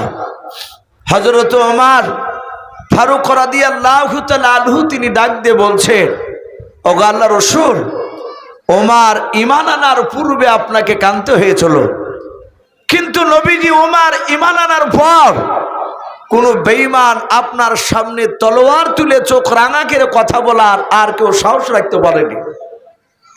ওগো নবীজি আপনি কাঁদবেন না, আমি ওমর আপনার সামনেই দাঁড়িয়ে আছি। আল্লাহ রাসূল সাল্লাল্লাহু তাআলা আলাইহি ওয়াসাল্লাম বিশ্ব দরদি নবী ওমরকে বললেন, ওমর তোমার কি মনে নাই তুমি ঈমান আনার পর 4 দিন যেদিন তোমার ঈমান আনা হয়েছিল, সেদিনও তো এক ইহুদি তোমার সামনে আমাকে অপমান করেছিল। হযরত আমিরুল মুমিনিন ওমর ইবনুল খাত্তাব রাদিয়াল্লাহু তাআলা আনহু বিশ্ব নবী বলেন, হুজুর আপনি একটু বলুন। মসজিদে নববীতে 600-র উপর সাহাবা অনেকে বলতে লাগলো, নবী গো আমরা ওমরের ঈমান আনা দেখি নাই, আমরা পরে ঈমান এনেছি, আমাদের বাড়ি মক্কার বাইরে। নবী আপনি বলুন, ওমর ঈমান আনার পরে আপনাকে কে আঘাত দিয়েছিল? আমরা ওমরের বাহুর বল আমরা আপনার মুখ থেকে শুনেছি এবং নিজ চোখে ওমরকে দেখেছি তার শক্তির ব্যাপারে। আল্লাহর নবী বলেন, ওমরের 2 হাতে বাপজি 1 নাই 2 নাই, দুনিয়ার 50টা যুবকের শক্তি যতটা আল্লাহ দান করেছে, 50টা যুবকের শক্তি মিলে যতটা হবে অতটা শক্তি আমার আল্লাহ একাই হযরত ওমরকে দান করেছিলেন। বলুন সুবহানাল্লাহ। আমার নবী বললেন, ওমর তোমার কি মনে নাই কেতাবে বাপজি সেরাতে হালবিয়া বলে একটি রাসূলুল্লাহর জীবনীর বই পাওয়া যায়, ওলামে দেওবন্দের লেখা উর্দু কিতাব। ওই কিতাবটিতে ঘটনাটা এসেছে, আল্লাহ রাসূল সাল্লাল্লাহু তাআলা আলাইহি ওয়াসাল্লাম তিনি দুনিয়াতে আসবে, এসেছেন আসার আগেও আদম আলাইহিস সালাম থেকে নিয়ে বাবা আল্লাহ রাসূল আসার আগ পর্যন্ত যত নবী রাসূল আল্লাহ পাঠিয়েছিলেন, প্রতিটা নবীর কাছে আল্লাহ আনন্দ করে খুশি করে বলেছিলেন, আমি আখিরি জামানার পয়গম্বর হিসাবে আমার দোস্ত হাবিবকে পাঠাবো। তাওরাত, জবুর, ইনজিল এসব কিতাব আসমানি কিতাব, কোরআন। কিন্তু বাপজি আরো যে নবীদের উপরে যে কিতাবগুলো নাজিল হতো সেগুলোকে সহিফা কিতাব বলা হয়। এই সহিফা কিতাব আর আসমানি কিতাবের মধ্যে পার্থক্য। বলা হয়েছে বাপজি 4টে যে আসমানি কেতাব প্রয়োজন অনুযায়ী বাপজি আল্লাহর তরফ থেকে বাপজি কথাগুলো অবতীর্ণ হতো। জিবরিল আলাইহিস সালামের মারফতে আসতো, আর সহিফা কেতাবগুলো পুরো আল্লাহর তরফ থেকে ওগুলো আসতো, কিন্তু একটা কেতাব আকারে একসঙ্গে কেতাবটা নেমে চলে আসতো জিবরিলের মারফতে। তাই বাপজি সেগুলোকে ছোট ছোট সহিফা কেতাব বলা হয়। তাতেও বাপজি রাসূলুল্লাহর জীবনী দেওয়া ছিল। এক ইহুদির আলেম কেতাবে লিখেছে, তার বাড়ি ছিল বাপজি ইয়াসরিব বলে একটা দেশ, যেটা বর্তমান এখন মদিনা বলে পরিচিত। আল্লাহর নবী মক্কা থেকে বাপজি ইয়াসরিবে যাওয়ার আগে ওই দেশটার নাম ইয়াসরিবই ছিল। নবী যখন মক্কা থেকে হিজরত করে ইয়াসরিবে পৌঁছালেন, দেশটার নাম কেটে হলো মদিনাতুন নবী, নবীজির শহর। বিশ্ব নবী, রহমতের নবী, এই আগমনের কথা ইহুদির আলেমটা বাপজি জানতে পেরেছে। সে তওরাত, জুবুর, ইনজিল কেতাবে বাপজি পড়েছিল যে আখিরি জামানার বিশ্ব একজন নবী আসবেন, তিনার সব চরিত্র ভালো হবে, তার মধ্যে থেকে তার দুটো সবচেয়ে খাস, তার দুটো বাপজি আপনার গুণ সবচেয়ে ভালো হবে। বিশ্ব নবী যিনি হবেন, তার সামনে হাজার অন্যায় করলে অন্যায়কারীকে তিনি ক্ষমা করে দিবেন, মাফ করে দিবেন। 2 নাম্বার সবচেয়ে তার বড় মহৎ গুণ, বিশ্ব নবী যিনি হবেন তিনি জীবনে ওয়াদার খেলাপ করবেন না। এটা বাপজি রসুল নবীদের বাপজি সবচেয়ে বড় বড় গুণ। ইহুদির আলেমটা তার ভাতিজা, একটা নাম ছিল উসামা। উসামা কে ডাক দিয়ে বলল, বাবা তুমি শাম দেশে ব্যবসায় যাবা? বলে হ্যাঁ। বলে কবে? বলে আগামীকাল। বলে বাবা শাম দেশে ব্যবসা করতে গিয়ে কোনো মানুষ যদি বলে যে মক্কা নগরে কুরাইশ বংশে একজন নবুয়তের দাবি করেছে, তার নাম মুহাম্মদ রাসূলুল্লাহ সাল্লাল্লাহু আলাইহি ওয়াসাল্লাম, এর নাম যদি জানতে পারো তাহলে বাবা একটু আমাকে এসে যত তাড়াতাড়ি হোক খবর দিও। শাম দেশে যাবে ওই উসামা, ইহুদির আলেমটার নাম কেতাবে লিখেছে রাহাব, তার ভাতিজাও। বলে চাচা অসুবিধা নাই, আমি আপনার কাছে ঠিক খবরটা দিব। সম্মানিত ভাইরা আমার, বাবা জীবনেরাও, আল্লাহর দরদি নবীজির বাপজি কথা গোটা মক্কা নয়, মক্কার বাইরেও বাপজি প্রচার শুরু হয়ে গিয়েছে। কেন? সারা পৃথিবীর মধ্যে মেন সেন্টার হচ্ছে বাপজি মক্কা, কাবা। কাবাতে যেমন আজ সারা পৃথিবীর মানুষ হজ করতে যায়, ইয়াসরিবকে মানুষ বাপজি অত গুরুত্ব দিত না। আল্লাহ রসুল ওই ইয়াসরিব অর্থাৎ মদিনাতে শুয়ে আছে, তাই পৃথিবীর মানুষ মদিনাতেও বাপজি দেখতে যায়। কিন্তু নবীজি আসার আগে গোটা পৃথিবীর মানুষ মক্কা নগরে বাপজি হজ করতে যেত। এখন যেমন মানুষ হজে যায়, তখনও হজে যেত মানুষের আগেও। হজে যাওয়ার পরে আল্লাহ রসুল মক্কা নগরে কলমার দাওয়াত দিতেন। এসব কথাগুলো শুনতো লোকেরা বিভিন্ন জায়গা, তারা বাড়িতে গিয়ে দেশে গিয়ে আলোচনা করত। ওরাই খাও নাই, এই যে উসামা শাম দেশে ব্যবসা করতে করতে কয়েকটা লোক বলা বলি করছে। আমরা যেমন কয়েক বছর হয়ে গেল, ওই যে কর্ণাটকের বাপজি যে মুস্কান বলে যে যুবতী বোন, কলেজে ব্যাগ নিয়ে স্কুটি গাড়িতে করে বাপজি গাড়িটা রেখে যাচ্ছিল, আর একটা উগ্রবাদী এক শ্রেণীর মানুষেরা তারা অন্য স্লোগান দিচ্ছিল তার সামনে। একে বাপজি কষ্ট দিচ্ছিল, আর মেয়েটা সেই মুস্কান বুরকা পরা আমার বোনটা, সে ওদের সামনে ওরা আলাদা স্লোগান দিচ্ছে, আর নারে তকবীর বলে বাপজি কয়েকবার ধ্বনি দিয়েছিলেন। এ নারে তকবীর ধ্বনি দেওয়ার কারণে গোটা পৃথিবীর মুসলমানদের ইমান বাপজি একবার নড়ে উঠেছিল। বলুন আলহামদুলিল্লাহ। ইমান জেগে গিয়েছিল। আমরা তাকে ডাইরেক্ট না দেখলো বাপজি গোটা পৃথিবীর মানুষেরা তার আলোচনা করেছে। সারা পৃথিবীর মধ্যে যিনি মহামানব, তার চরিত্র বাপজি ওই শাম দেশে বাপজি আলোচনা শুরু হয়েছে।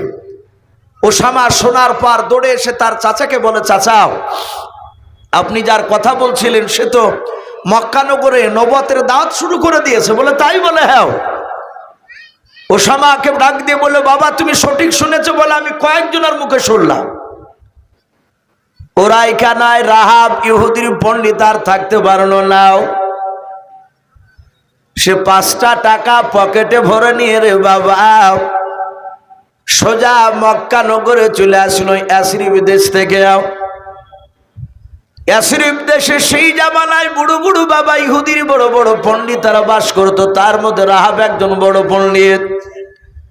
মক্কা নগরে আসার পর কিছু লোককে জিজ্ঞাসা করলো, ভাই এই মক্কা নগরে আখিরি জামানার পয়গম্বর মুহাম্মদ রাসূলুল্লাহ সাল্লাল্লাহু তাআলা আলাইহি ওয়াসাল্লামের কি তোমরা পরিচয়টা দিতে পারবা? কোথায় তাকে বলতে পারবা? ইহুদির আলেমরা ভাবছে না মক্কা নগরীর কিছু মানুষ ইহুদির আলেমটার কথা শোনার পর ডাক দিয়ে বলেছিল, ভাই তুমি সামনের দিকে চলে যা, দেখতে পাবে একটা মোড়, ওই মোড় থেকে ডান দিকে চলে যাবা। কিছুটা দূরে যাওয়ার পর দেখতে পাবা ওই আখিরি জামানার পয়গম্বর মুহাম্মদ রাসূলুল্লাহ সাল্লাল্লাহু তাআলা আলাইহি ওয়াসাল্লাম তার সাথীদেরকে নিয়ে কথা আলোচনা করছে, সেখানে গেলে তুমি তাকে দেখতে পাবা। ইহুদির আলেমটা সোজা চলে গেল, যার পর দেখছে নবীর কাছে বেশ কয়েকজন সাহাবা বসা। আল্লাহর রাসূল সাল্লাল্লাহু তাআলা আলাইহি ওয়াসাল্লাম তিনি বসে আছে। কেতাবে লিখছে ওমর তখনও ঈমান আনেনি, ওমর তখনও বেঈমান, রাসূলের উপর ঈমান আনে নাই। ইহুদের আলেমটা রাসূলের কাছে যাওয়ার পর চারিদিকে ঘুরলো, ঘুরে ঘুরে বাপজি নবীজিকে দেখলো, আর ওর ব্যাগ থেকে বাপজি একটা কিতাব বার করলো। কোন মুফাসসিরিনে কেরাম লিখেছেন তাওরাত, কোন মুফাসসিরিনে কেরাম লিখেছেন যে না ইনজিল। কিতাবটা বের করার পরে ডাক দিয়ে বলল, আমি কিতাবে তোমার চেহারার সাথে একটু মিল পাচ্ছি। এই যুবক, তোমার নাম কি? রাসূল বললেন, আমার নাম মুহাম্মদ রাসূলুল্লাহ সাল্লাল্লাহু আলাইহি ওয়াসাল্লাম। বলে, তুমি নবী প্লাস রাসূল? নবীজি বললেন, আমি নবী প্লাস রাসূল। এখানে অনেক বাপজি ভাইরা আছে, নবী আর রাসূলদের মধ্যে একটু পার্থক্য আছে। যারা উলামা তারা ভালো জানেন, আমি আপনাদেরকে একটু মোটামুটি বলি, এতটুকু মনে রাখবেন, সব নবী রাসূল হতে পারে না, সব নবীরা রাসূল হতে পারে না, কিন্তু সব রাসূল নবী হতে পারে। যেমন হযরত ইব্রাহিম খলিলুল্লাহ আলাইহিস সালাম, উনি নবী প্লাস রাসূল। ইদ্রিস নবী আলাইহিস সালাম, তিনি নবী প্লাস রাসূল। হযরতে নূহ আলাইহিস সালাম, নবী প্লাস রাসূল। মুসা আলাইহিস সালাম, নবী প্লাস রাসূল। যেমন হযরতে হুদ আলাইহিস সালাম, তিনি নবী ছিলেন, রাসূল ছিলেন না। হযরতে দানিয়েল আলাইহিস সালাম, তিনি নবী ছিলেন, রাসূল ছিলেন না। হযরতে শীস নবী আলাইহিস সালাম, তিনি নবী ছিলেন, রাসূল ছিলেন না। তার নবী আর রাসূলদের মধ্যে কিছুটা পার্থক্য আছে, কিন্তু নবী রাসূল ছিলেন না বলে নবীরা যে কম দামি তা নয়। নবীরা সবাই নিষ্পাপ, বলুন আলহামদুলিল্লাহ। কোন নবী রাসূলের জীবনে বাপজি গুনাহ নেই। তো নবীজি বললেন, আমি নবী প্লাস রাসূল। ইহুদের আলেমও জানেন যে আখিরি জামানার যিনি নবী হবেন তিনি নবী প্লাস রাসূলও হবেন। নবী দুটোই দাবি করলে ইহুদের আলেম মনে মনে চিন্তা করলো, ইনি যে আখিরি জামানার রাসূল, এটা আমি বিশ্বাস করবে কি করে? আমি একে বিনা ইমতিহানে আমি এর উপরে আমি ঈমান আনবো না, আমি পরীক্ষা নেব। কারণ ওই যে পড়েছে আখিরি জামানার যিনি নবী হবেন তার সবচেয়ে বড় দুটো গুণ, ওনার সামনে হাজারো অন্যায় করলে অন্যায়কারীকে মাফ করে দেবে। উনি আমানতের খেয়ানত করেন না। তাই পকেট থেকে 5টা টাকা বের করে রাসূলকে হাত বাড়িয়ে বলছেন ওই ইহুদের আলেমটা, ওগো নবী, আপনি হাত বাড়িয়ে 5টা টাকা আপনি ধরো। নবী যে হাত বাড়িয়ে ধরলেন, নবী বললেন, ভাই আমি তোমার টাকা কি করব? বলে, আমি একজন ইয়াসরিবের বড় ইহুদের আলেম, এই মক্কা নগরে ভালো খাজুর পাওয়া যায়, আমি 5টা টাকা আমি তোমাকে দিলাম, এই টাকাটা তুমি আমানত স্বরূপ রাখো। আমি তোমার কাছে 15 দিন পর আসবো, আসার পরে এই 5 টাকার বিনিময়ে তোমার কাছ থেকে 20 কেজি খেজুর নিয়ে যাব, তুমি জানো কিনে রাখবাও। আল্লাহ রাসূল বলেন, অসুবিধা নাই, তুমি 15 দিন কিংবা 15 দিন পর আসলে পেয়ে যাবে। ইহুদির আলেমটা বাপজি আপনার টাকাটা দিয়ে চলে যাচ্ছে আর আল্লাহকে বলছেন, আল্লাহ তুমি আমাকে 15 দিন আমাকে জিন্দা রেখো। ও চিন্তা করছে যদি সত্যিকারের নবী হয় আর আমার এই 15 দিনের মধ্যে যদি আগে ইন্তেকাল হয়ে যায়, 15 দিন পূর্ণ হওয়ার আগেই, তাহলে আল্লাহ বলবেন তুই নবীকে পাওয়ার পর কেন কলেমা পড়িসনি। এইটাও জাহান্নামের রাস্তাও। বলছেন আল্লাহ তুমি আমাকে 1 নাই 2 নাই, আমাকে 15 দিন জিন্দা রেখো। এখান থেকে বাপজি বলেছে ইবাদত করতে গেলে বাপজি একটু জেনে শুনে ইবাদত করা দরকার। আমরা এখানে অনেক বাপজি ভাই রয়েছি, সেজদার দোয়া পর্যন্ত জানি না সঠিকভাবে। যারা তাবলিগ জামাতে যান আর যারা মাদ্রাসায় পড়েছে এরা বাদ দিয়ে যারা চাচার কাছে দাদুর কাছে কোরআন শিখেছে, আমার মনে হয় তাদের সেজদার তসবিহ সঠিক হয় না। অনেকের বাপজি ভুল হয়। আমরা সেজদার তসবিহ অনেকে সঠিকভাবে বলতে জানি না। আপনারা অনেকে চিন্তা করবেন তা কি কেরা হয়, আমরা তো সেজদার তসবিহ জানি, ইউসুফ সাহেব ভুল বলছে। একটু পরীক্ষা করে নেন এখনই। যারা তাবলিগ জামাতে গিয়েছেন তারা আর মাদ্রাসায় যারা পড়েন তারা বাদ দিয়ে একটু মাথা নড়াবে।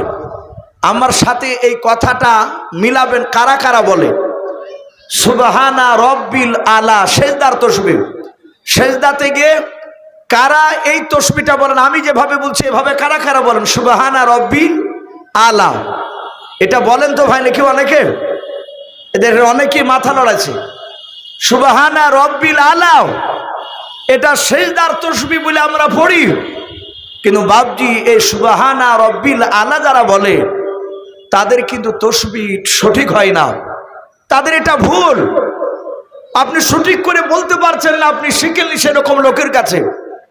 এই তসবিহটা হবে সঠিকভাবে সুবহানা রব্বিয়াল আলা, সুবহানা রব্বিয়াল আলা। তাহলে সুবহানা রব্বিল আলা আর সুবহানা রব্বিয়াল আলা 2 রকম হচ্ছে না? বা আমরা অনেকেই জানি না। ইহুদির আলেমটা বাপজি দেখলো আমি বিনা পরীক্ষায় ইমান আনছি না।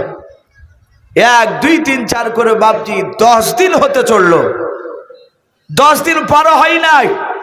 তাহলে আর কথা অনুযায়ী বাপজি আর বাকি আছে এখনো 5 দিন। ইহুদির আলেমটা এবার সোজা চলে এসেছে, আর মানুষকে জিজ্ঞাসা করা লাগেনি যেহেতু চিনে গিয়েছে। ওর দ্বিতীয়বার হচ্ছে আসাও। এদিকে টাটকা ইমানদার ওমর ফারুক রাদিয়াল্লাহু তাআলা আনহু 4 দিন হয়েছে মাত্র ইমান আনা কলেমা পড়া, রসুলের দরবারে উলুঙ্গা তলোয়ার নিয়ে বসে আছে। রহমতের নবী দরুদের নবী সাল্লাল্লাহু তাআলা আলাইহি ওয়াসাল্লামের কাছে এসে বাপজি ইহুদের আলেমটা সোজা এসে বাপজি কিছু না বলে নবীর এইভাবে কলার খানাকে ধরল। আল্লাহর নবীজি ডাক দিয়ে বলেছেন, ইহুদি ভাই তুমি আমার কলার খানা জামার কেন তুমি ধরলে বলাও? ইহুদের আলেমটা আল্লাহর নবীজিকে বাপজি অন্যায় করে কথা বলতে শুরু করলাও। আল্লাহর নবীজির কলার কানা ধরে ডাক দিয়ে বলো, তুই মিথ্যাবাদী নবী, তুই মিথ্যাবাদী রসুল, তোকে কারা সত্য নবী বলে মানে বল? আল্লাহর নবীজি এইভাবে ইশারা করে সাহাবাদের দিকে দেখে বললেন, এরা আমাকে সবাই সত্য নবী বলে মেনে নিয়েছে, এরা মানে আমাকেও। ইহুদের আলেমটা ডাক দিয়ে বলে, ওরা তোমাকে চিনতে পারে না, তুমি মিথ্যাবাদী নবী, ভণ্ডা নবী, তোমার বাপ ভণ্ডা ছিল, তোমার দাদা ভণ্ডা ছিল।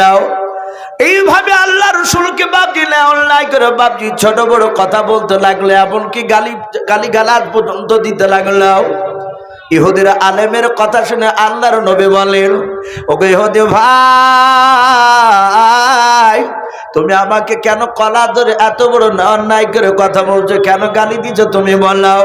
ডাকে দিয়ে বলো, ভাই তোর কাছে 1 নয় 2 নয়, প্রায় 1 নয় 2 নয় 20 দিন হতে চললাও।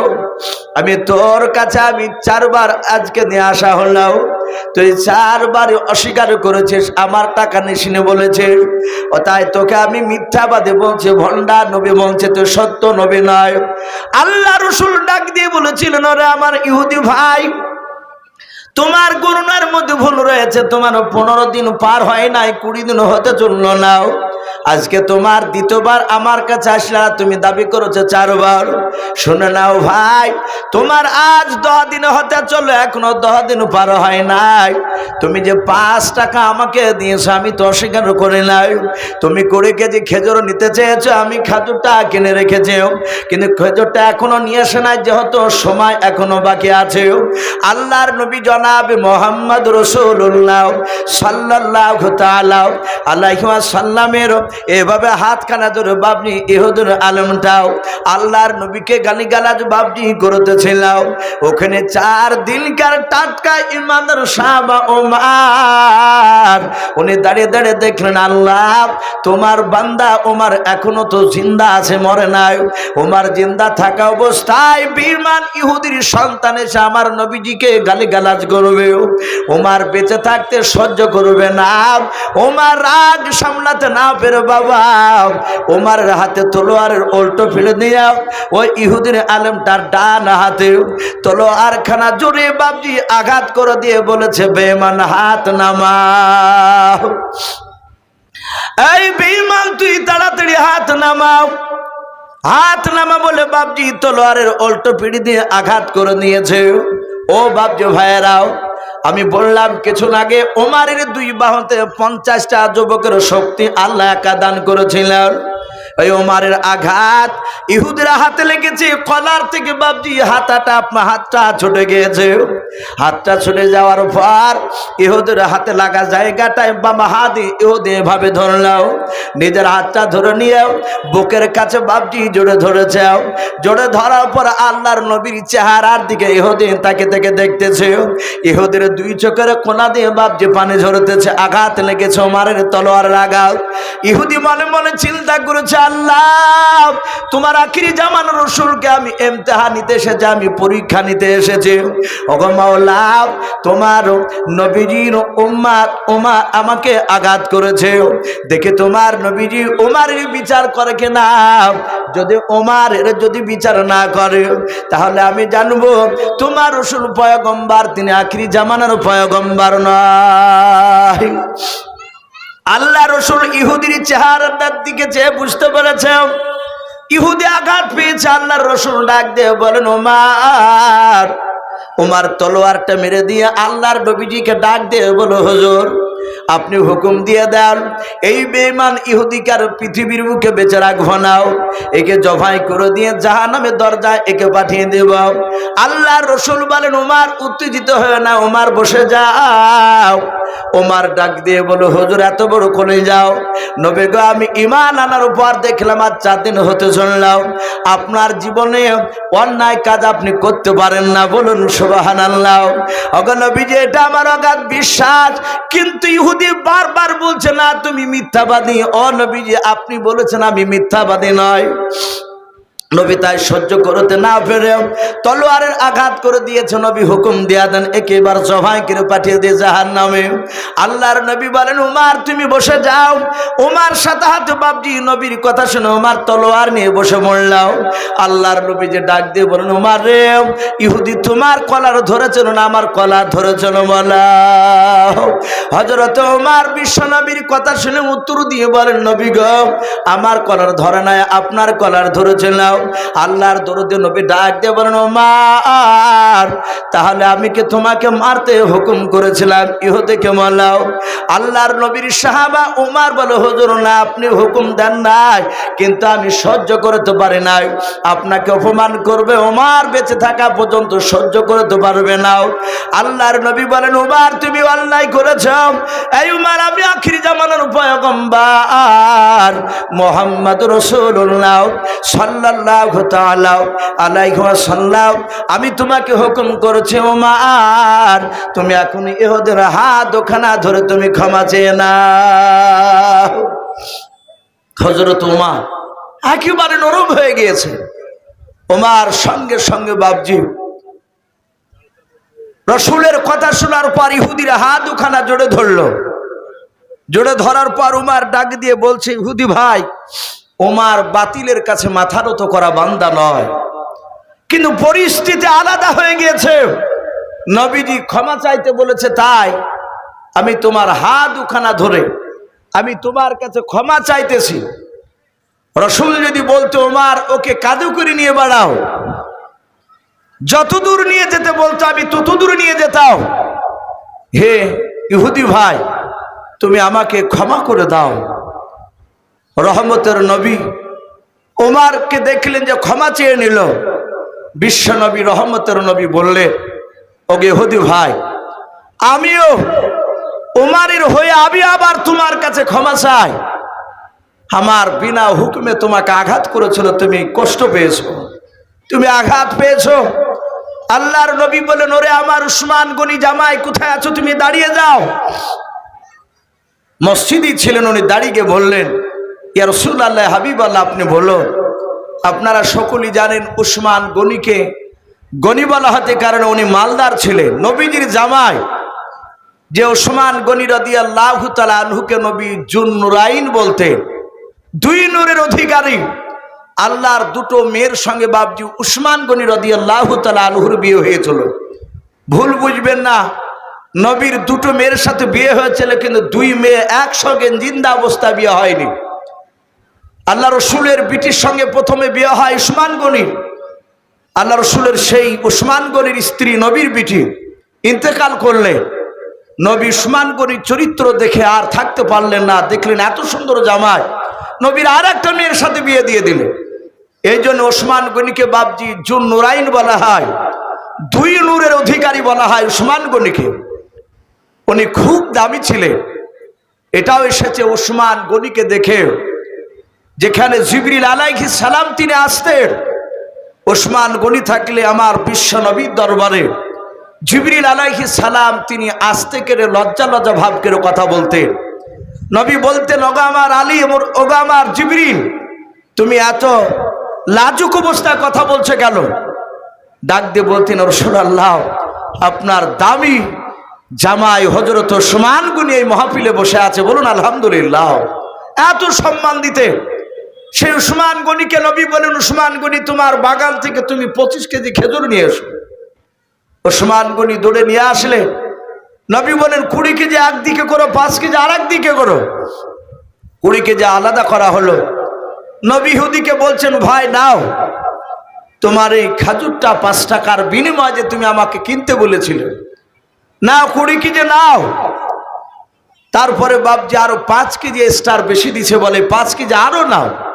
বলে এটা তো কথা ছিল না। বলে আমার ওমর তোমাকে আঘাত করেছে, এই আঘাতের বিনিময়ে আমি খুশি করে আরো 5 কেজি দিচ্ছি। ইহুদির সন্তান, ইহুদির আলেম আর থাকতে পারলো না, ধৈর্যের বাঁধ বাবজি ভেঙে ফেললো। হাওমা করে তিনি কেঁদে নবীর পা দুখানা জুড়ে ধরে বলছে, নবী, আমি খাজুর একটা নিব না। রাসূল, আমি আপনার কাছে ইচ্ছাকৃত অন্যায় করেছিলাম, শুধু আমি আপনার পরীক্ষা নিয়েছিলাম যে আপনি সত্যিকারী নবী না রাসূল। এটা পরীক্ষা নেওয়ার জন্য আপনাকে অন্যায় করে গালিগালাজ দিয়েছি। নবী, আপনি আমাকে ক্ষমা করে দিয়ে আপনার কলেমা পড়ে মুসলমান বানিয়ে নেন, বলুন সুবহানাল্লাহ। বাবজি আমার সোনা লালেরা, আল্লাহ রাসূল সাল্লাল্লাহু তাআলা আলাইহি ওয়াসাল্লামের বাবজি সেই মসজিদে নববীতে কথা বলছিলাম। 600-র উপরে সাহাবা, হযরত উসমান গনি নাই উমর ফারুক ডাক দিয়ে বলছে, নবী গো, আমি উমর ঈমান আনার পরে ওই 4 দিনকার দিন করেছিল এক ইহুদি আপনাকে অপমান, তারপরে কিন্তু আর কেউ করতে পারে নাই। একবার বাবজি আমরা আস্তে আস্তে একবার জিকির করে নি, লা ইলাহা, একটু পড়ে নি, লা ইলাহা। মাস্টার মশাই আসেন, লা ইলাহা ইল্লাল্লাহ, লা ইলাহা ইল্লাল্লাহ, লা ইলাহা ইল্লাল্লাহ, মুহাম্মাদুর রাসূলুল্লাহ সাল্লাল্লাহু তাআলা আলাইহি ওয়াসাল্লাম। ভাই আমি বলছিলাম, সেই আল্লাহ রসুল বাবজি 600-র উপরে সাহাবা নিয়ে বসা। আল্লাহর নবীর সাহাবারাও ডাক দিয়ে বলেন, ওগো আল্লাহর নবী, যে আপনি বলুন, আপনি কেন আমাদেরকে এখানে একত্রিত করলেন, জমা করলেন? আপনি বলুন, নবী আপনি কি বলতে চাইছেন একটু তাড়াতাড়ি বলেন। আল্লাহর নবীজি বলেন, ওগো সাহাবায়ে কেরাম, আমাকে আল্লাহ কোরআন পাকে বলে দিয়েছেন, পূর্ণাঙ্গ দিন দিয়ে আমি পাঠিয়ে দিয়েছি রসুল, আর আপনার উপর কোনো নবী আসবে না। আল্লাহ কোরআনে বলেছেন, ও খাতামান নবিয়্যিন, আল্লাহ রাব্বুল আলামিন নবুয়তের দরজায় তালা মেরে দিয়েছেন। এই আমার সাহাবায়ে কেরাম শুনে নাও, আমি এমন একটা জায়গায় আমি তোমাদের সবাইকে নাও, 600-র উপরে সাহাবা রয়েছে। বলো হুজুর হ্যাঁ, এতগুলো সাহাবার মধ্যে থেকে একজন সাহাবাকে আমি দেখতে চাই, একজন সাহাবাকে কলমার দাঁত নিয়ে যেতে বলবো এমন একটা দেশে, যে দেশের বাদশা বেঈমান, ওই দেশের প্রতিটা নাগরিক বেঈমান। ও আমার বন্ধু শুনে নাও সাহাবারাও, একজন ব্যক্তি যাবা, হিকমতের সহিত কথা আলোচনা করবা, এমন হিকমতের সহিত কথা আলোচনা করবা যেন তোমার কথাবার্তা শুনে যেন অমুসলিমরা যেন মুগ্ধ হয়ে যায়। এই সাহাবারাও কে আছো বলে একজন ব্যক্তিকে আমি দেখতে চাই। রসুলের কথা বলার সাথে সাথে নবীজির একজন সাহাবা, অনেকে নাম শুনেছেন, হযরত দাহিয়াতুল কলবি, নাম শুনে নেবা। এই দাহিয়াতুল কলবি রাদিয়াল্লাহু তাআলা আনহু, তিনি খুব দামি সাহাবা ছিলেন, দেখতে সুন্দর ছিলেন। উনি দাঁড়িয়ে বলছেন, ইয়া রাসূলুল্লাহ ফিদাকা আবি ওয়া আম্মি, নবী আপনার পদতলে আমার পিতামাতা কুরবান হয়ে যায়, নবী আপনি আমাকে পাঠিয়ে দেন, আমি হিকমতের সহিত কলেমার দাঁত নিয়ে যাব। বাপজি আমরা হিকমতের সহিত কথা অনেকেই বলতে জানি না। আমার তাবলিগ ভাইরা দেখতে পায়, তারা কথাগুলো আমি অনেক লক্ষ্য করে দেখেছি, কারণ তাবলিগ ভাইদেরকে আমি যথেষ্ট শ্রদ্ধা করি, ভালোবাসি। আমি দেখেছি তাদের হিকমতের এত সুন্দর কথাবার্তারাও বাপজি কাউকে আঘাত দিয়ে কথা বলে না। হিকমতের সহিত আমরা অনেকেই কথা বলতে জানি না।